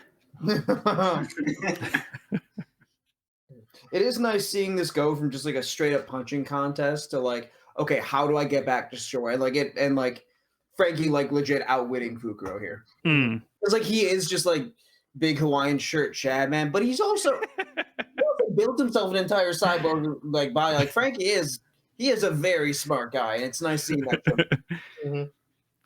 I love the way he implemented the tracking into his cannons. That was legit hilarious. One of my favorite parts is when he says, like, ow, it dislocates my joint, so I don't like it. It's such a good bit. I'm like, I don't like this one, but here's my move. Yeah, you can run around all you like. You can't escape the Franky Destroy cannon. That's because it's a tracking cannonball. And then Chopper seems like so impressed, and then he sees the tracking in action. He's like, "You're just chasing him." And Fukuro's like actually running away from him too, so it's like really funny. It is a great realization he has. The very next panel is like, "Why am I running away at this moment? What's going on?" Yeah, it's a fun. There's a lot of gags for sure in this fight. Which I like that we can laugh during these kind of like more intense fights sometimes. Yeah. And this is a great kind of like showcase of Franky, who is I think he's really cool, but he is definitely silly, and like many of his powers kind of become these punchlines, which are just so fun still. I know. I know. Yeah, but I also thought it was like hilarious here. Speaking of like the gags where like Fukuro was like he's trying to hide and he's like, I'm faster than the eye can see. I attack my prey silent like an owl. And then like Chopper's just like, oh, he's over here. I found him. And he's like, dude, you just blew my cover. I was trying to act all cool. How's it feel? How's it feel, Owl Man? Yeah. Just the most tactical farting we've ever seen. It's the most tactical farting in fiction ever. I will make that claim. I mean, what are your thoughts on Coup de Boo? That's the second time we got to see it. Yeah. Mm-hmm. It's pretty hilarious, I think, and I feel like it's on brand for Franky. Yeah.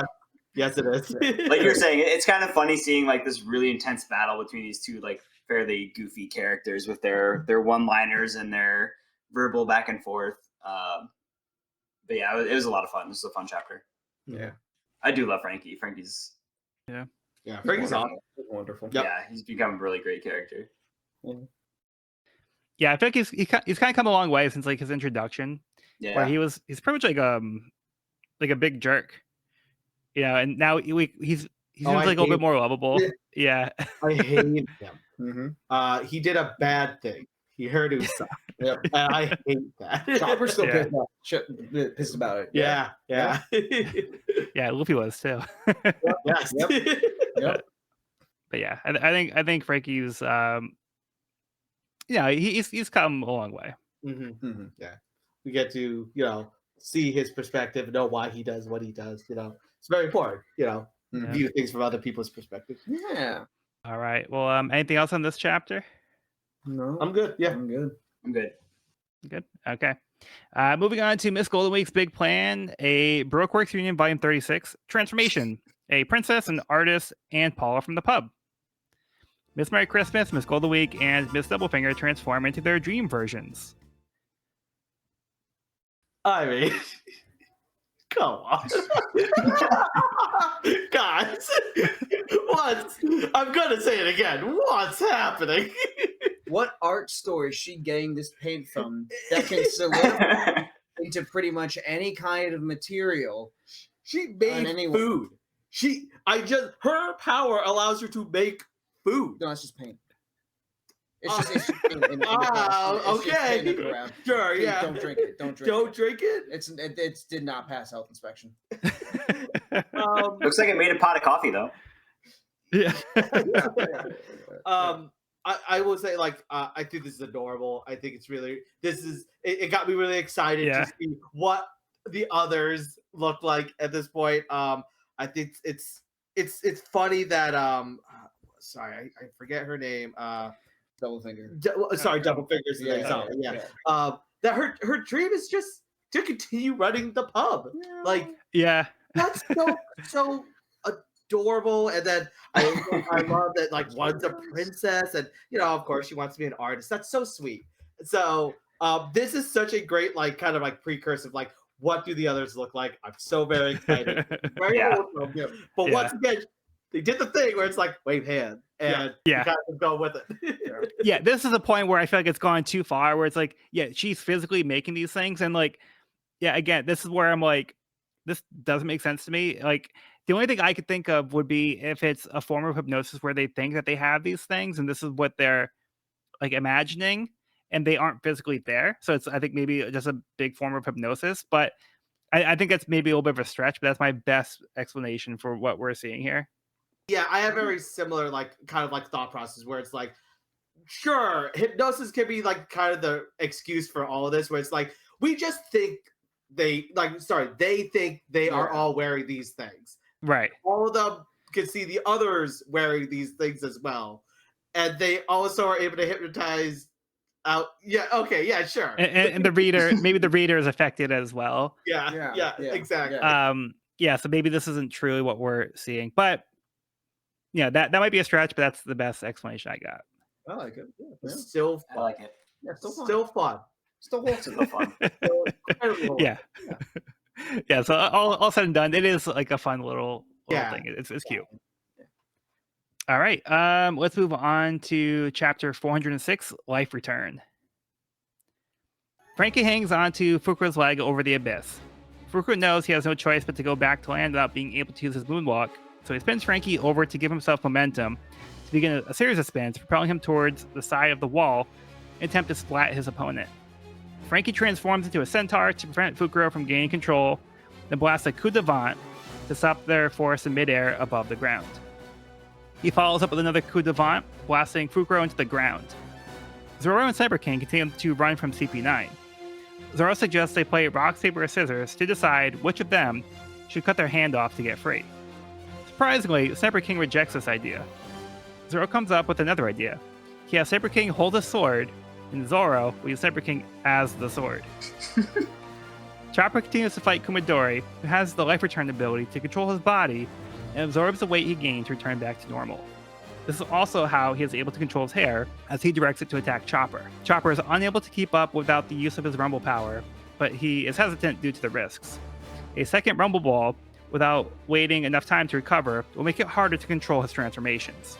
A third, he will pass out and not be able to fight. He decides to risk it and eats a second Rumble Ball. Chopper needs to transform into Arm Point to be able to fight back, but it's no use as he is unable to control the transformations.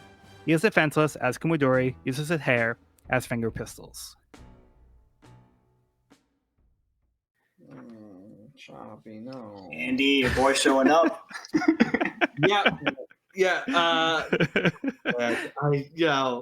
I love him so much. Yeah. I think his moves are so cool. I think he has so many. All his designs are always so interesting. But I don't want to skip ahead. Like I feel like we should start at the beginning of the chapter, right? Well, I'll get my moment to gush about Chopper. Don't worry.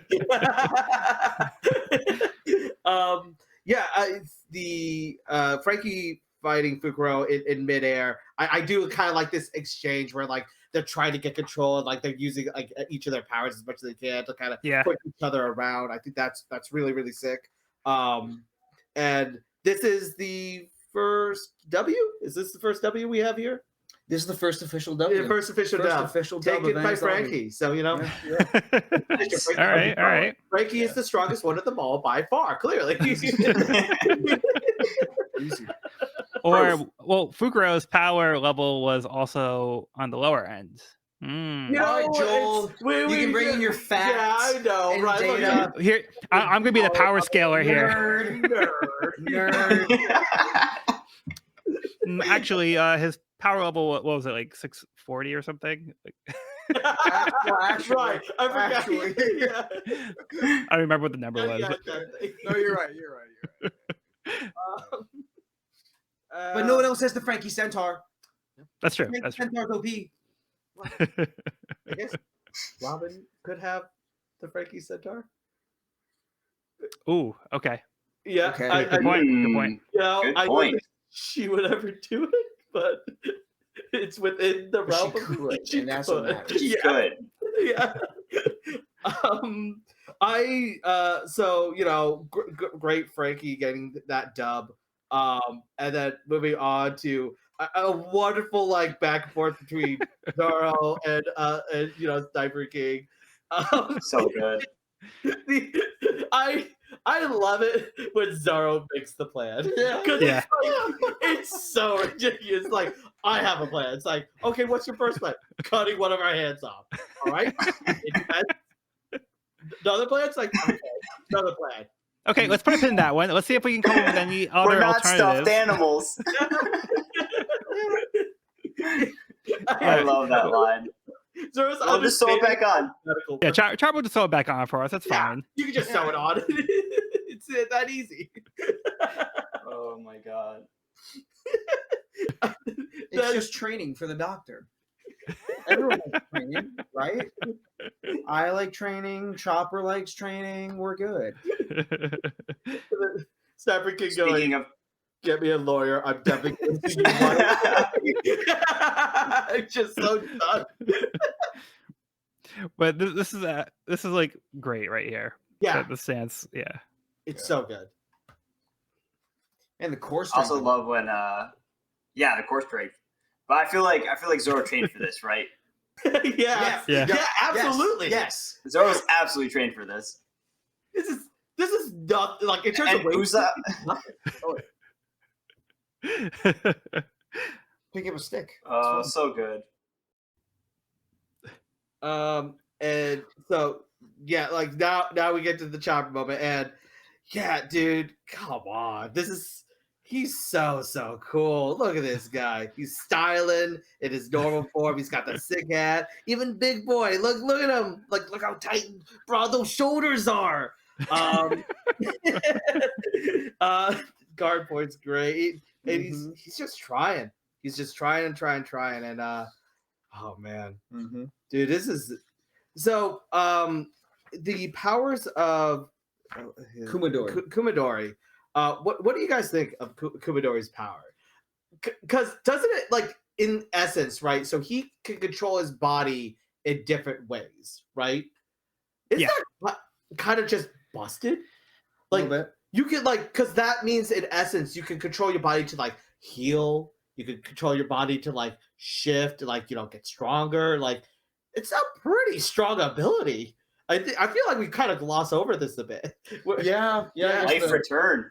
Yeah, that's Yeah, kind no, of. I agree with you. I feel like he's not even utilizing it. He's also focused on his hair, right? Yeah, like, that was the big thing. He's just like, oh, his hair. I'm the hair guy. He can control his hair, but wait, no. I mean, theoretically, what you're saying is you could grow an arm back, right? You can control your entire body. Well, I think there's probably limits to it, but Maybe, yeah, probably, yeah. It also makes sense. The guy who like only talks in like kabuki poems might not be thinking about the most utilitarian way to use his power. Yeah, that is Mm. fair. Yeah. That's fair. Efficiency doesn't really seem like his strong suit. It's a good point. Yeah, no, I think the fight is it's looking kind of harsh for Chopper, though. I won't lie. It's Yeah. getting tough. Yeah. What did you guys think? Chopper's really trying to metagame it here. You Yeah. know? He's using all his brain power, trying to figure out if there's another way to do it than just taking the chance on the Rumble Ball, but he has to make that decision. So yeah, this This is the also our first first time time. getting- Go ahead, no, Evan. you were going to say. I think we are going to say Nope. the same thing. You go first, Ed. Yeah, you go. I was just saying that this is the first time we've really heard about the effects of the Rumble Ball, or some of the side effects, or some of its limitations. Yeah. So yeah, it was kind of interesting to hear that. And Chopper's obviously aware of these limitations and is deciding that he's going to go for it. Yeah, because we have had him say that the transformations last for a certain time period. Was it 6 minutes or 3 minutes? 3 minutes. 3 minutes. 3 minutes. Yeah. So yeah, that's the point I was gonna say as well. Is that like, yeah, we're introduced to like the concept of like, well, what if he takes another one? So as a reader, that's something you may have asked. It's not something I asked, but it's like, well, what happens after 3 minutes? Can you just pop another one? Like, but it's like, no, there's a cooldown period before you can use another one. So now we can see like what kind of toll it takes if he decides to have more than one within that duration. Like, what does that do to him? So this kind of answers the question that some people may have asked. Yeah. Side effects may include Just being no control over that body of yours, man. Just try it. Yeah, so I think it's kind of interesting. We have somebody who has complete control over their body versus somebody who can't control their body right now. Yeah. really good point. So Kumadori, he has a hair. He might as well use it. So, but he's mastered that fighting style, and he's undergone like this kind of training to make it so his body can do these things. So, this is after years of training. These are the results. But yeah, so he proves to be a tough opponent for a Chopper who kind of really backs him into a corner. Yeah, so that's all I had. Yep. all I got. Okay, let's move on. Miss Golden Week's big plan: a Baroque work street in Volume 37, a chocolatier, a fireman, a pizza delivery man, and a tank. Miss Valentine, Mr. 5, Mr. 4, and Lasso transform into their dream versions. Adorable. Like, like kind of, all right, like we've already said it before, with like the crazy limits of this power, but this is so cute. I mean, like, I don't even care. This is adorable. So good. I just love that Mr. Fours isn't within 30 minutes; it's within 30 hours. Yeah. Yeah. I didn't even notice that. That's so funny. You gotta, like, he's realistic. It's just slow. Yeah. Oh, swing. It's like Zootopia. It's like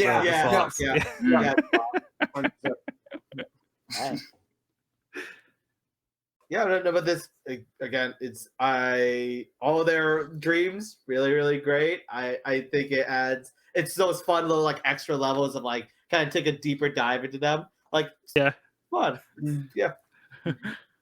Yeah. Also, Lasso wants to be like, he wants to go from a gun to a bigger gun. Yep. A gun with treads. Total sense. Yeah. So it's just fun to kind of see like what they would want to do with their lives if they weren't doing this. Yeah. So where did they go wrong? Yeah. Crime. Crime. A James Bond villain in Yeah. a trench coat with a cigar. Yeah, I know. Yeah. Seems like a career counselor to me. All right. How about we get Cody's summary for the next chapter? Chapter 407, Monster. Chopper continues fighting while struggling to control his transformations. To his surprise, he is finally able to transform into Armpoint. This is his chance as he lands a blow on Kumadori. It wasn't enough to finish off his opponent as he is able to stomp on Chopper. Chopper is helpless to fight back as he thinks back to a conversation he had with Dr. Correa. She told him that he almost destroyed all of Drung Kingdom with his reckless experimentation. He lost consciousness after eating a third Rumble Ball. She made him promise not to do this again. Back in the present, Chopper determines that this is his only shot at this point, otherwise he will certainly die. He can only hope none of his friends come into the room. He consumes a third Rumble Ball, transforming into a giant monster. Outside, Franky has defeated Fukuro and taken the number 4 key. Nami has been weakened as she lies on the ground while Khalifa casually enjoys a bath. She's confused what was done to her, but her strength begins to return while Khalifa gets dressed. Nami is now able to fight back as she sends a Thunderbolt Tempo over to attack Khalifa. Hooey. Choppy. Okay. Yeah, come on. Yeah. What? It's just all right. So we right off the bat we get Chopper this kind of like the idea of like in a fight like you get stronger and like you kind of learn your abilities. Like here we see Chopper like first instance of like, being able to control his power for a moment, right? And oh my god, that is such a sick hand. The Rose Blizzard, this beautiful shot of these Cloven hooves just smoking away onto it, looking like this kind of like through the snow, these like soccer petals. Oh my gosh. And I think it's very sweet where like he's kind of like having that flashback moment to when he had those experiments with Dr. Crania. He says something that it's Chopper's backstory is one of my favorites. And there's a moment in it that like it always like kind of brings a tear to my eye, which is when he basically like he's a kid. He doesn't understand that he did something wrong and like he blames himself and he's like at a begging to like be don't make me leave. Please, I want to stay here. It's his only home he's known. And he kind of does a similar thing here, like kind of showing he still has that like childlike nature of like, don't kick me out, please. I didn't mean to do this wrong thing. I think it's very sweet. It's a little like sad, like he kind of still holds that. Because like the adults in the room are like she's very blunt about it. Stop, don't say that. Just get better, like But I thought that was very nice to see. But God, this spread looks so freaking good. Which is specifically what I'm referring to is when Chopper is being kind of like bounded up and then kind of shrink down, which I feel like he should have done a few more times, to be honest. Like, I feel like he could have done that at other points, but sure, we're going to let pass it. This is the one moment that happens. He becomes this monster, right? The chapter, like, so relevantly named. Oh my gosh. Did not see that coming. Oh man. I thought this was so cool because Chopper constantly refers to himself as a monster, right? Sadly. Because he's different and in the world but everyone views him like he's this kid, he's this small creature. Like if he's like the furthest from a monster, I feel that like in this world of One Piece, right? Than what we've seen. This is like so far from him being a monster. And this is like the first moment where it's like, oh my gosh, like there was a monster there. There was like a relevant threat to like in a sense to society that was looming like deep within. This, I mean, I don't know. Like I saw this and I got chills. I just got so excited. Yeah. Yeah. It is cool seeing all these references to. I think it's such a great choice of opponent in Kumadori, with the fact that he is always having these poems about nature. Yeah. And calling himself the lion. Yeah.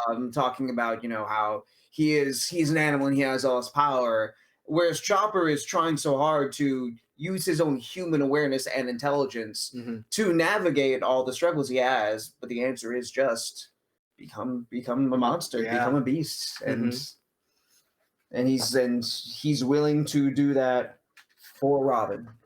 Yeah. Beautiful. And Evan, this is your first time seeing Chopper in his monster form. So yeah, what'd you look at this? I was shocked, but I think like Cody just said, it was very poetic and like done in such a very cool way. But yeah, I did not see that coming. Like I turned the page and I was like, oh my God, Chopper's like a titan right now. Like what? It's crazy with those like dead eyes. Like, oh my God. Dude, I did not expect that at all. The gnarled horns and everything, the matted fur. Oh yeah, it looks so good. Even like the fingers and yeah. He's very unsettling looking. Yeah, this could have definitely like all of Chopper's other forms. I love them, but they are like goofy in a sense, right? They do look a little odd. He's got baby face and his like kind of bigger humanoid form, arm point, these giant Popeye arms, right? Like they are like a little goofy.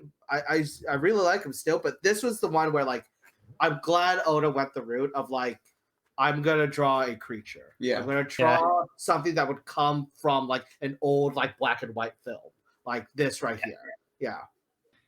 Yeah, this is not the cutesy Chopper that you know and love. Chopper is having his Hulk moment here. Yeah. Absolutely. Mhm. Yeah. So he acknowledges that he's going to lose control in his consciousness. So, like earlier, it was a little bit misleading where he said, "I'm going to lose consciousness," but like he wasn't going to just like pass out, lay on the ground. He was going to like become this uncontrollable monster. Like he has no control of what he's doing.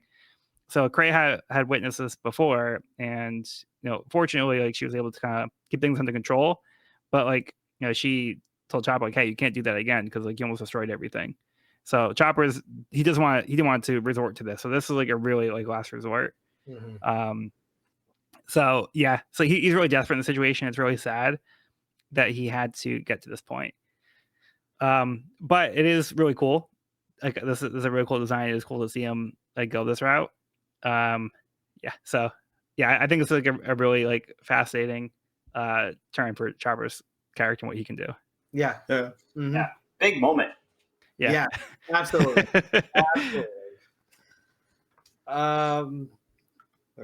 Khalifa. Yeah. Khalifa. Yep. Yep. Well, you know. Let's have a good clean fight here. Okay. Nice. All right, Joel. Nice. Good. I'll give it. She's taking it a little too literally. This is definitely a little fan servicey. A little bit. Yeah. You know, Yeah. like we get a few pages. I do think it was just kind of funny. We jump back to this fight between Nabi and with the Nabi and Khalifa where like, you know, Nabi says it's very intense. He's like, I'm not gonna hold back. And you know, we step away for a moment and we come back, she's taking a bath. And you're like, okay. They're not even fighting anymore. What happened in that Yeah. time? Evan, what did you think of like, because we kind of just jump right into the middle of it, like you don't get really any context for it, right? Mm-hmm. With Nami and Khalifa. Yeah. Yeah, I don't know. I was still very curious, like what her ability is. Yeah. Because she seems very like calm, cool, and collected, and in control and confident. So I'm like, it must be something really powerful, and it still is not revealed in this chapter. But yeah, it's not. Yeah. Yep. One thing to note here is Franky was able to get the number 4 key. So yes. by process of elimination, Khalifa must have key number 2. So this is one that they need to get to Zoro and Cyber King. So it's very important that Nami can get this key. Wait, is this with the assumption that like Lucci has the other key? No, so keys 3 and 4 were counted for. Yeah. Because we know Kaku and Jabra didn't have the number 2 key. Yes, that's right. Yeah, okay. Yeah, Jabra has 1. Yeah. Jabra has 1? Jabra has number 1. Okay, yeah. Kaku's, we're not sure. Okay. Yeah, so we know that Nami now has to win this fight now for the sake of Zoro and Cyber King. Yep. Yes. Yeah, so luckily Nami gets her strength back as Khalifa's like getting dressed. She's like, okay, now we can resume the fight. But then Nami releases a Thunderbolt Tempo, which looks pretty powerful. Yeah, I mean, yeah, it looks great. Storm Cloud is pretty crazy. Great feat for Nami. Yeah. She's definitely not going to be a pushover by any means on this one, which is nice. Nice to see for her. Yeah, more controlled this time too. Yeah. Last time she used Thunderbolt. Yeah, there was some collateral damage. Some friendly fire going on there. Friendly fire, yeah. Figuring out the instructions. Okay, she was figuring it out. I had another thought. To walk her through the new features. Yeah, it's true. Well, like Sniper King had to get the flack for, but like, you know, whatever. How it goes, I guess. That was just sometimes. Yeah. She's like a thundercloud. Sometimes you just don't, you don't know who's gonna get hit. You just gotta get hit by that lightning. Evan, you had something? Oh, I was gonna say, did anybody else think that Rose Blizzard might have been influenced by a fellow Straw Hat attack? Were you To thinking me, of I was thinking of Gatling. like the multiple hits? Yeah, I like that. Yeah, I can see that. That's really nice. Kind of like a flurry of punches. Yeah. Mm-hmm. Is this the Strikes. first time we've seen the Rose Blizzard attack? I Yeah. think so. Yeah. I'm pretty sure. Yeah. Yeah, I don't think. Yeah, because I saw, I was like, oh, that kind of reminds me of Gatling. Clover Rose or Clover Hoof, we've seen that, but like this is the first instance of it. Yeah. Yeah. because we did see him use that one on the Gadatsu. Mm-hmm. That's very cool. All right. Okay, good to move on. Yes. I'm so excited for this one because I have to say, chapter 408. This is the chapter that I caught up to One Piece with and became a weekly reader on. Ooh, that's a big one. Oh, cool. Yeah. I remember I was on like the very, very hastily translated chapters on MSN groups. I'm like, where's the next one? I have to wait a week. What? Oh wow. So. Yeah, we have a ways to go before we get to the one that I caught up on. But for now, let's get the next part of the cover story. Miss Golden Week's Big Plan, a Brook Works Reunion Volume 38, Pirate King and Hero. Crocodile and Mr. One transform into their dream versions. This one was so interesting. Yeah. This one was like a curveball. On two notes, both of them actually. So the fact that Mr. One wanted to be here, so it's not wanted. He wants to be his. Is that correct to say like this is his current dream, right? Like still in the back of his mind, like he wants to be a hero. That's wild. Yeah. And then, so this was definitely the big one, which is Crocodile wanting to be the Pirate King.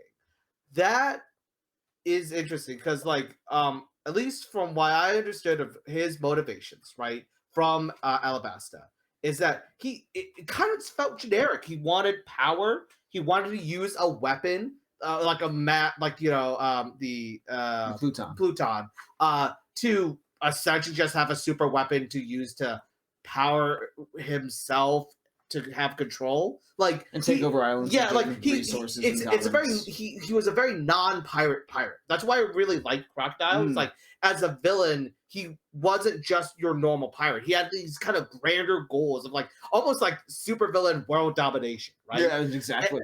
And seeing this here, that his goal is to still be king of the pirates, that's so ridiculous to me. That's so cool that like he still wants it. He's like that, like as much as like he kind of like talked down to Luffy and like kind of made fun of the dream and like it's trying to be kind of this realistic individual of like the world, how it works and how you have to guard and control. He himself inside wants to be king of the pirate.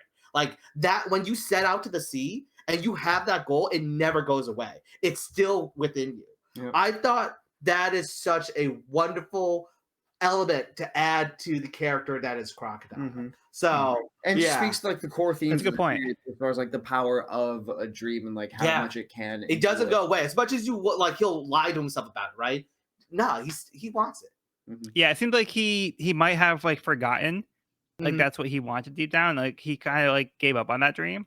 Yeah, and like, he actually looks surprised here, I think.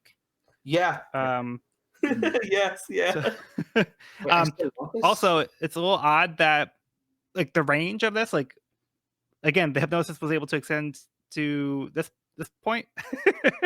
It's, again, you can't see them. She didn't paint anything on them. It's you see in the sky, far away from them, there's the rainbow. All right, so the distance is ridiculous at this point, and it's hitting them. But you know, dreams. The power of dreams. They're that powerful. Power of dreams. Oh yeah. Oda. Yeah. Evan, did you have something? Nope. I think I'm good. Okay. I thought you were gonna say something. Cody? No, that's Andy. Andy said it all. Okay. All right, let's get into chapter 408, Monster versus Kumadori. Kalifa had protected herself from Nami's Thunderbolt Tempo with a casing. Nami asks what it was as it disappeared into bubbles. Kalifa says Nami won't be able to win unless she unravels that mystery. Nami guesses she used a soap bar, like some kind of soap person, who ate the bubble fruit. Kalifa is less confident because Nami gets exactly right, but this still doesn't mean she can win. She is able to make bubbles from anywhere on her body and control those bubbles. She sends bubbles at Nami, which can wipe anything away, including someone's power. Nami eventually recovers her ability to move, but Kalifa is able to reach Nami first and begins to wipe her legs, making them super smooth and transforms them into bubble versions. Outside, Kumadori tries to fight the monster form of Chopper, but his attacks are futile. Chopper smashes Kumadori, brutally defeating him, then tosses him across Annie's lobby. Franky tries to get Chopper's attention to see if that's him. With no control, Chopper swipes at Franky as well, smashing the ground around him. Kumadori lands at the square outside the courthouse, confusing the guards as to what happened. With no one else to fight, Chopper begins to climb the tower. In the underground tunnel, Robin pauses as she thinks she heard a voice. Spinum orders for her to keep moving, saying there is no hope for rescue. Luffy shouts for Robin, which they all hear now. Robin smiles. Luffy tells Spinum to keep moving with Robin, and he'll stay behind. Luffy comes across another set of doors, but is able to kick through them easily. He finds himself in a room, greeted by Lucci. Hi. Hi.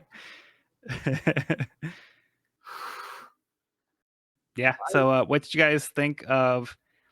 First of all, let's start at the top of the chapter. Yeah. So, Evan, we get the reveal of Kalifa's devil fruit, which Nami guesses correctly. Amazing. This is pretty funny. I love that not only is she a bar of soap, but she's a CP9 branded bar of soap. Yeah. Like there's literally got the brand. CP9 brand in it. And I wonder what she smells like. What's that? That Buddy. that's a great segue, Evan, because like what you just said there is something that I feel Oda would say, right? Yeah. And pretty, as I was saying earlier, where like sometimes a character will say something, you just go, "That's just Oda." Like it doesn't even sound like the character. When Nami goes, "Wow, so sexy! I wish I had a secretary like that." Christ, I'm talking like a dirty old man. That's not Oda. That's Oda. That's true. That is just should be in an SBS section. Like, I mean, I'm also a very, That's very a good point. driven Nami TV shipper. Yeah. So I'm also like, or there could be a pairing. yeah, I'm also like, I that when I see, I go going Like, either way. Yeah, it's just but it's very Oda. those dialogue like bubbles do not match Nami at all. I can't. Yeah. Like I don't know how you guys read. Like I think whenever I read, I hear a voice of like for each character, kind of make up what they sound like. When I read this, Nami's voice didn't come through at all. Like no way was even close to like what. Yeah.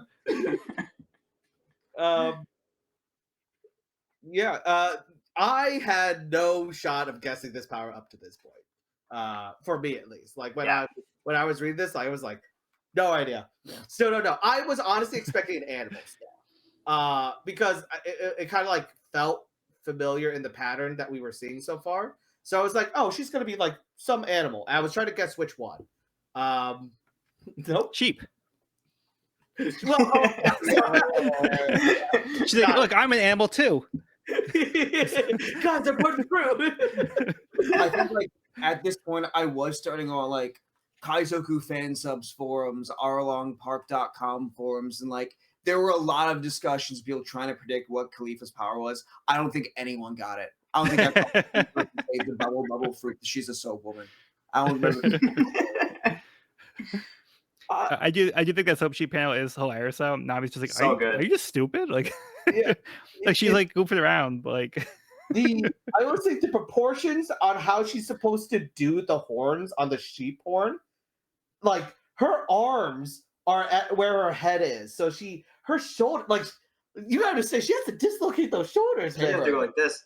Paper art. Pepper art, yeah, that's true. ooh, paper art. I was just gonna say devil fruit, like, but for comedy. For comedy. She used one of the 6 powers for comedy. Honestly, I love the Khalifa comedy here. I wish this I do too. You'll never know what the mystery. Even if you know my power, you're still not gonna like. I wish like I'll take that over that sexual harassment any day. Yeah. This is like legitimate, funny stuff. Yeah. And then Nami, like, as well as like, I was right in the mark. I almost feel bad.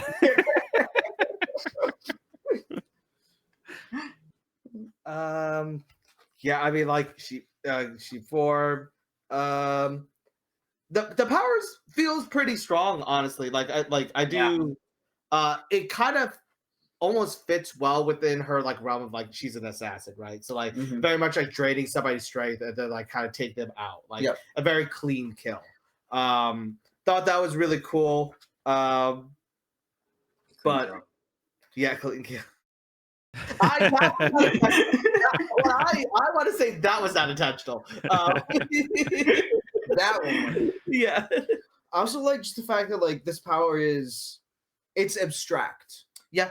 Like she can loose and wipe away power, these intangible concepts.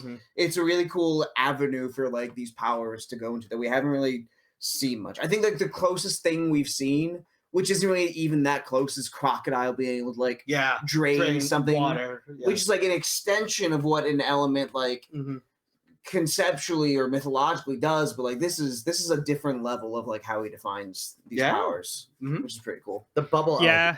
Yeah. Yeah, I kind of had like a hard time like seeing how like the bubbles would have the ability to drain the power, but eventually I came around and like I was kind of sold on it after. But at first I was kind of like, it seemed like a bit of a stretch. Yeah. But the like to wear down your belief, to wipe it away. Yeah. So you can accept this. Yeah, just saying, oh, I can wipe away your power. Like, okay, all right, I'll take it. Sure. But it's also kind of like the same thing with like when it was like air door. It's like you can like make a wall in the particles of the air. It's like, okay, I accept that. Yeah. Yeah. Like you gave me an explanation. Yeah, I'm okay with that. That's cool. So yeah, I'm kind of in that boat here as well. On to the next part. It's probably one of the most brutal. Friggin', I feel bad for him, honestly. He Kumadori. Kumadori. Just man, like he tries to take on this monster form of Chopper, and with using whatever he can, it just doesn't work. He gets smacked down, and the one panel, I think I'm kind of getting back up, kind of bleeding and broken. His staff is bent out of shape, and he just looks up to see this like looming fist about to come down, and he tries to like Iron Body, right? It just gets crushed. It's so brutal. It's very much like showing off this like monster side of Chopper, because this is not the Chopper we've known so far. Like not even close. I'm surprised there's anything left for Chopper to throw off the building at this point. That's not even meant to be funny. I'm just like, holy shit. That is one of the other brutal parts. Like it doesn't end. So like he looks up and goes Iron Body and just gets smashed. Chopper smashes a bunch more, drags him by his hair outside, and then throws him off the top of this tower. Like, I understand, like he got a bad pairing, I guess, but like that is so brutal. I feel bad. I do. He did not need all of that. Yeah, this is a Chopper's puny god moment. Yeah. Oh man. I also love like, I know that like we're used to like characters' clothing transform with the fruit, but the fact that his hat got this damn big, I didn't realize. It did like occur to me to like this time reading it through, like, oh shit, it really works. I love the fact that his hat gets bigger. Because like it always perpetually creates that shadow over his eyes. Yeah. Wonderful effect. I love the design of that. Oh, you know what? This I don't know if I should go there, but this just reminded me of Full Metal Alchemist. I'm not gonna say too much, dude. But if you know, you know. But I'm totally getting Full Metal Alchemist vibes from Chopper's design here. You're right. Cody, bye. Put down my water. Dude, I can't look away from that now. You're so right. Oh no! So unfortunate. Oh no. Yeah, no. Luffy. Luffy. Oh, I swear to Christ. Oh boy! One more goddamn reference. I love you, but oh my God. Oh god. Yeah, Evan, what did you think of this kind of showcase of monster form? Yeah, I think talking back to what we were saying earlier, it's like I was super hyped for Chopper because I feel like this was the first time seeing him like really fearless in battle and kind of fighting on his own. Mm-hmm. So to see that not work, like he was still getting beaten, giving it his all, to then revert to this form as a last resort was a little heartbreaking, but Mm-hmm. and it's a little heartbreaking to see him in this form because, like you said, this is not the Chopper we know. He's not acting like that lovable character, and we don't really know what to expect because we don't know what's going to happen here. He don't know if he's going to make some bad decisions. He already has. He's attacked Franky, right? Like Franky Right. sees him and he smashes him down. And I mean, just think if that was like anybody else as well, like how Chopper would feel knowing that he hurt his like friend, family. Like it's so sad. It is sad. Yeah. Get real King Kong vibes at the end of this. Yeah, for sure. I was gonna say that. Yeah. Yeah, maybe he'll defeat Caulifla at the top as well. He'll grab Caulifla on the way up and then carry her to the top. Chopper just getting all the keys here. Yep, and so we get to obviously what Lucci wanted all along. The big thing, he wants to fight Luffy. And he's just like, yeah, you go ahead. I'll handle Straw Hat. Yep. After Spandam once again looks like he's about to shit himself. I'm back for that. You can get me now with Scout Talker references, but like Spandam getting pissed, I'm here for it. We're back. Yeah, I mean, this is such a great like moment here where they're walking down the tunnel and like Spandam's still in denial that like anybody could like be coming after them. Yeah. And then Robin like hears Luffy's voice and like without a doubt she's like, Luffy is like right behind me, and like she like that like the look of relief on her face. Yeah, that's such a great moment. I think that's really, really cool. Like you pointing out that Robin for me has always been, before this point, I think this is why this arc is so good. Robin has been very like walled up to show emotion, like or at least like the true emotion, right? Like any like vulnerability. And this is a moment where like Robin is like at the whims of fate of like being rescued by her crew, and he's worried. Like this panel shows like she's worried, and what Spandam is saying, like all these like hurtful words are kind of getting to her. Like she's like for a moment like it looks like she believes him, right? Yeah. And the moment Luffy just screams her name, she's like, nope, I'm actually totally going to be okay. Yeah. I'm totally going to be okay. And then in that next page, just props to Oda for like the angle he chose to show Robin's face from and like the way he chose to draw the outlet. Because she looks so much like she did in that panel in the flashback. Yeah. When Saul made her laugh. Yeah. Yeah. And it all comes through there that she has like that I don't even know what to call it, just like that faith, that willingness to let a hope slide in. Yeah, it's something she hasn't felt in so long, right? And like again, now being able to like she knows what this feeling is. She's felt it before with Saul, right? And so like it's been like a very cold, hard life for her to get to this point.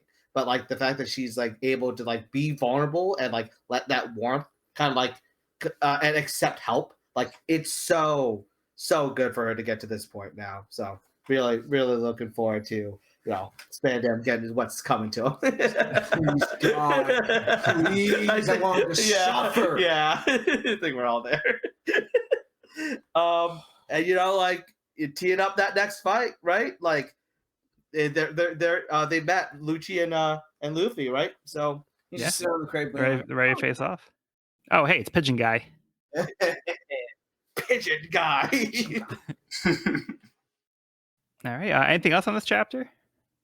No, I'm good. Hyped. Let's Yeah, go. well, yeah, hype, yeah. Okay, let's move on to the next part of the cover story. Miss Goldenweek's big plan, a Brookworks reunion, volume 39, a deserted house found in a certain wasteland. The escaped Brookworks members find an abandoned former saloon. All right. Yeah. I think so. The title of these ones is like Miss Goldenweek's plan, right? So like the end result. So this kind of reminded me like she is a kid, right? Because like her plan was at the end of the day to break out her friends, make them realize their dream, and find a place that they could be together. That's so cute. That's so beautiful. Yeah, I wasn't really like putting together why she would be doing this, because like at first, like when like we saw that she was doing this, I was kind of confused like as to why. She didn't really know these people. Mm-hmm. She might have like a real connection to them. The only person she really worked with was like Mr. 3. Yeah. So I was kind of like confused, but like that makes sense. Like she's actually looking for companions, and she doesn't want to be alone. Even though like she did seem like probably the most like she like independent at first. I feel like with her character, she didn't really seem too dependent on other people, but maybe that wasn't really the case, or maybe that's my false like impression. But it looks like she's just looking for companionship here. So kudos to her. Yeah, and like there probably is backstory to her of like some sad backstory we don't know about. That like I'm glad that she has found happiness here, right? Yeah. Like she gets to find these people and that they also want to be with her. Like, they're with her, So they didn't have to go along with the plan, but they did. Yeah. So cool. You see that. It is crazy where we started. Is this the old saloon? Yeah, this is a different one. Yeah. It's a different one. It's reminiscent for sure of like you're right. the original one they went to, right? So yeah, because the other one was the Spiders Cafe. Yes, Spiders Cafe. That's right. That's right.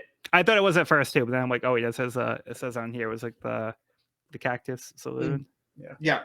All right, how about we get the summary for the last chapter of the volume? Chapter 409, The Terrifying Broadcast. The Straw Hats have acquired keys number 3 and 4, but must still speak to Jabra and Kaku for their keys, while Luffy faces off with Lucci. Spandam is in full panic mode as he forces Robin along the path to the gates of justice, urgently calling for any backup from someone from CP9. He doesn't get any response, but Robin notices that he was using the golden transponder snail by mistake, triggering the Buster Call. Navy headquarters is on full alert as they begin assembling their forces immediately to respond to the trigger of Aokiji's transponder snail. Spandam is finally able to get Khalifa on the line with the regular transponder snail, explaining that he accidentally activated the Buster Call. What he doesn't realize is that this call is also being broadcast over the loudspeakers to all of Eni's lobby. The whole island hears a conversation as Robin tells him to cancel it. He decides not to, as this will ensure all pirates are killed. Robin corrects him that it won't just be the pirates who are killed, but everyone. Spandam says to her that it doesn't matter how many soldiers must be sacrificed as long as they're able to secure her. Besides, his promotion is depending on this. Robin notices their conversation is being transmitted. He tries to convince the listeners that he actually was Straw Hat Luffy, but no, it's fine. Robin tells everyone to evacuate. Spandam doesn't appreciate her giving orders and smacks her. The Straw Hats fighting CP9 aren't concerned and stay focused on their goal, but the soldiers outside begin to panic. Luffy asks Lucci where Robin was speaking from. He tells him she's behind the door in this room. They begin to fight, sending each other across the room. I'm about to slap Spandam. I'm about...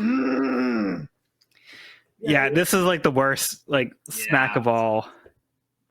Like, the way he just brutally attacks Robin like gets me every time. Yeah. It's really amazing how much he can lower the bar each time he talks. Yeah. And it was funny because it was worse enough that he does the Buster Call here. But then he by accident. Going. Whoops, he wrong number. Cancel it, but he decides to double down because he doesn't want to look a fool. Yeah. And it's his pride, yeah. so ridiculous. He is obviously like you're meant to hate him. He's a really hateable character. It's literally everything that I hate about him in this moment that encapsulated in the action. That's the most hateful too. It's just a fuck this guy Sunday with a you piece of shit cherry on top. I really just why. I have a question towards you because it kind of shows it here. What are your thoughts on the world government? Because it's you have to wonder when you hear these words from higher ups, right? Saying things like "you're expendable" and where we have a protocol called the Buster Call, and it literally just kills everyone on this island. Doesn't matter who it is, like friend or foe. Hard to think that there are people who are like, I want to support this. I want to sign up. So absolutely. Yeah. I think we had a really good conversation about this last volume because a lot was revealed about the world government and the way in which they operate and their hierarchy, like you were just kind of talking about. And it kind of makes you wonder who the real enemy is, and who's good and who's bad, because I think that it is kind of this cool world where it's kind of pirates versus the world government. And from a service level, you think you know who the good guys and the bad guys are. But I think that this series kind of makes you question what side is right and what side is wrong. But yeah, I mean, and in the past 2 volumes specifically, we've had a lot of reason to not like the world government. And we've seen a lot of multiple civilizations destroyed, or maybe not civilizations, but like islands or empires, like destroyed because of the world government and fear. So yeah, it's setting up a really cool world where you kind of have to pick the good and the bad, know. It's not so black and white. It's not so black. Exactly. Not so black and white. A big thing for me is like major like groups like these, right? Like a world government, an army, even, right? It's comprised of like the kind of leaders, but it's nothing without the followers. So it's nothing without the normal foot soldiers, right? But like it is like I always question of like, why do people sign up for this? Like this is like something like these are like thousands of like soldiers on this base right now, right? And they hear this open call by an idiot, like the sheer incompetence they just witnessed by their higher up, right? And it's going to cost them all of their lives.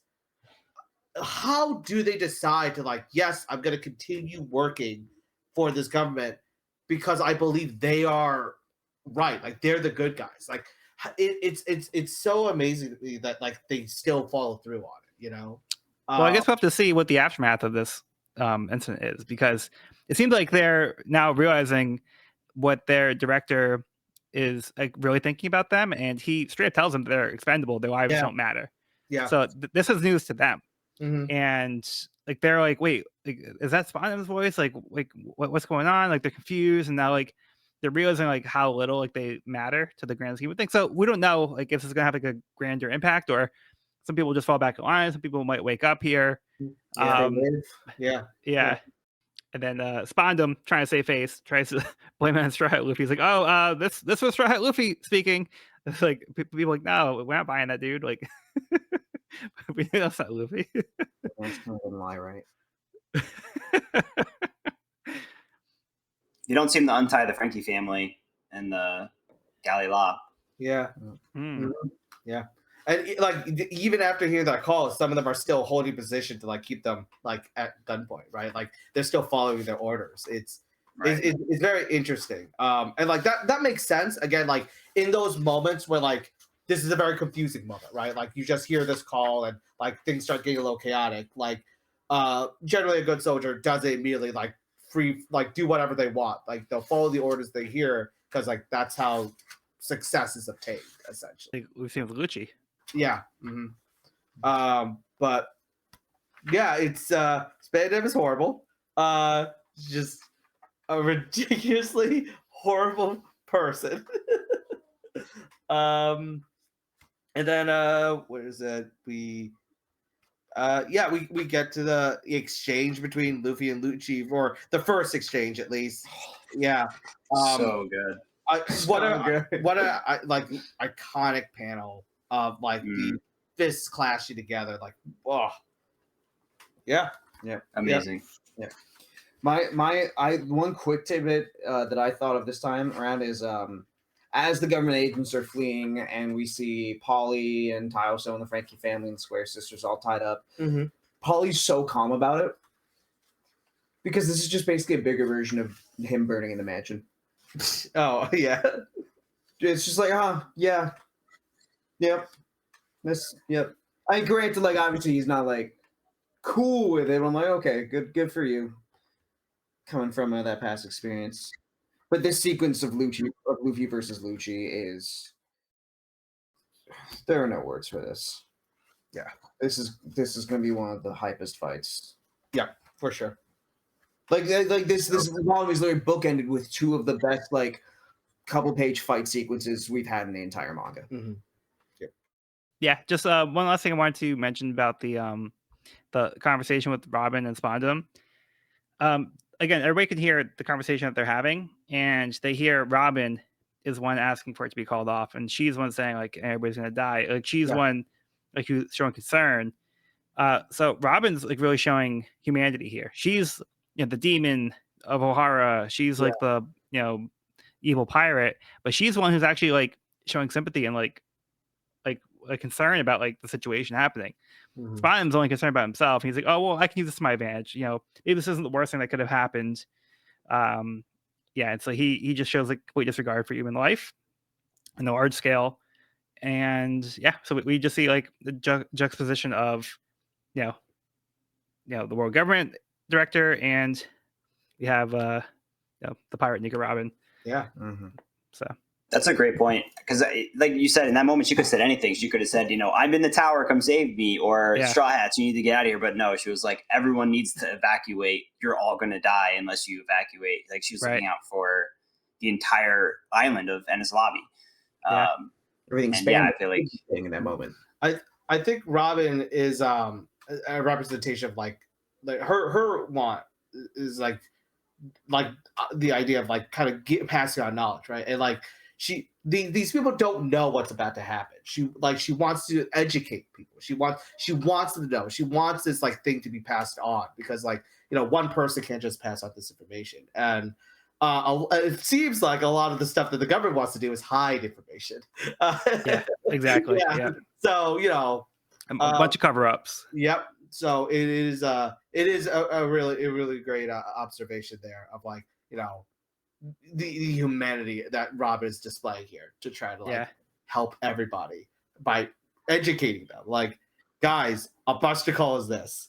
You like, Like, I've seen this. I've survived this. Like, this is the real deal. Yeah.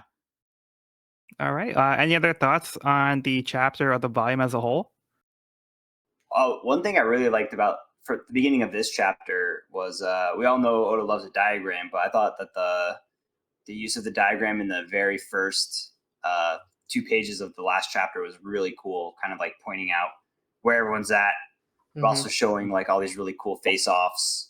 I thought that was a fun way of breaking it down. Yeah, for sure. That's a great 2 pages here. Yeah, that's pretty cool. And they also give you like a little rundown of the keys as well, like who has what keys. Yep. Setting the stage real quick. Still foreshadowing the tower splitting apart. Something happened. Yeah. Yep. I think the Zoro Usopp shot is extremely dynamic, and I just love the little Soge sword figure inside of it. Yep. That's what I didn't even notice that one. I love how Franky's body is like smoking in the diagram. The crew had fun. So funny. Yeah. Great volume. Mm-hmm. Yeah, it was a really good volume. Great volume. It's definitely like it's in a sense like setup for a lot of like what probably is going to be like a lot of the climax that's happening next volume for sure. A lot of like the payoffs. So it was really great. I love seeing all the CP9 members like kind of like doing their thing. And they are definitely saving the best for last with this Luffy versus Lucci fight. They're really, really teasing us with it. So yeah, really excited to see it. I'm so excited. I'm so excited for that. Mm-hmm. Yeah, it was such a fun chapter. I think there was a lot of really cool, obviously like a lot of amazing fight scenes, but also a lot of really cool reveals with some of the Devil Fruit abilities, Chopper's big reveal. Yeah, it was a lot of fun. Yeah. I'm stoked. I don't know exactly what the next volume is where it would end, I guess is what I would say. But depending on what it is, it could be really, really amazing. Actually, I'm thinking about it. It'd be really amazing. There's only one way to find out. Yeah, that's true. Yeah, I think this is a great volume. Like you guys are saying, a lot of setup, and we get the kickoff to a lot of the fights, but like there's more to come. This is just kind of like the beginning. Yeah. And like we really set the stage. Like you guys were all saying, like the Devil Fruits were fun to see like the reveal. For both Kaku and Khalifa, we had some fun stuff with that already. The Chopper Monster Point is really cool. So it's like a new side of Chopper we haven't seen before. So I think that was like an exciting moment as well. So after the heels of the last volume, this is a nice follow up here. So, but more to come. Yeah. All right. Well, that will conclude this week's episode of the We Are Reading One Piece podcast. You can find this episode wherever podcasts are found at We're Reading One Piece podcast.buzzsprout.com or on the YouTube channel at We're Reading One Piece. This is a spoiler-free channel up to where we record the podcast. So if you're new to the series, you can visit the channel there. You can also find me and this podcast on my YouTube channel at Pirate King Codex for more One Piece content. If you have any questions, comments, or feedback, you can reach us at wearereadingonepiece@gmail.com. We'd love to hear from listeners, so if you're enjoying the show, or if you have any suggestions on how we can improve, just let us know. Next episode, we'll be discussing Volume 43, Legend of a Hero. I've been Joel, and I have been joined by Evan. Thanks for listening.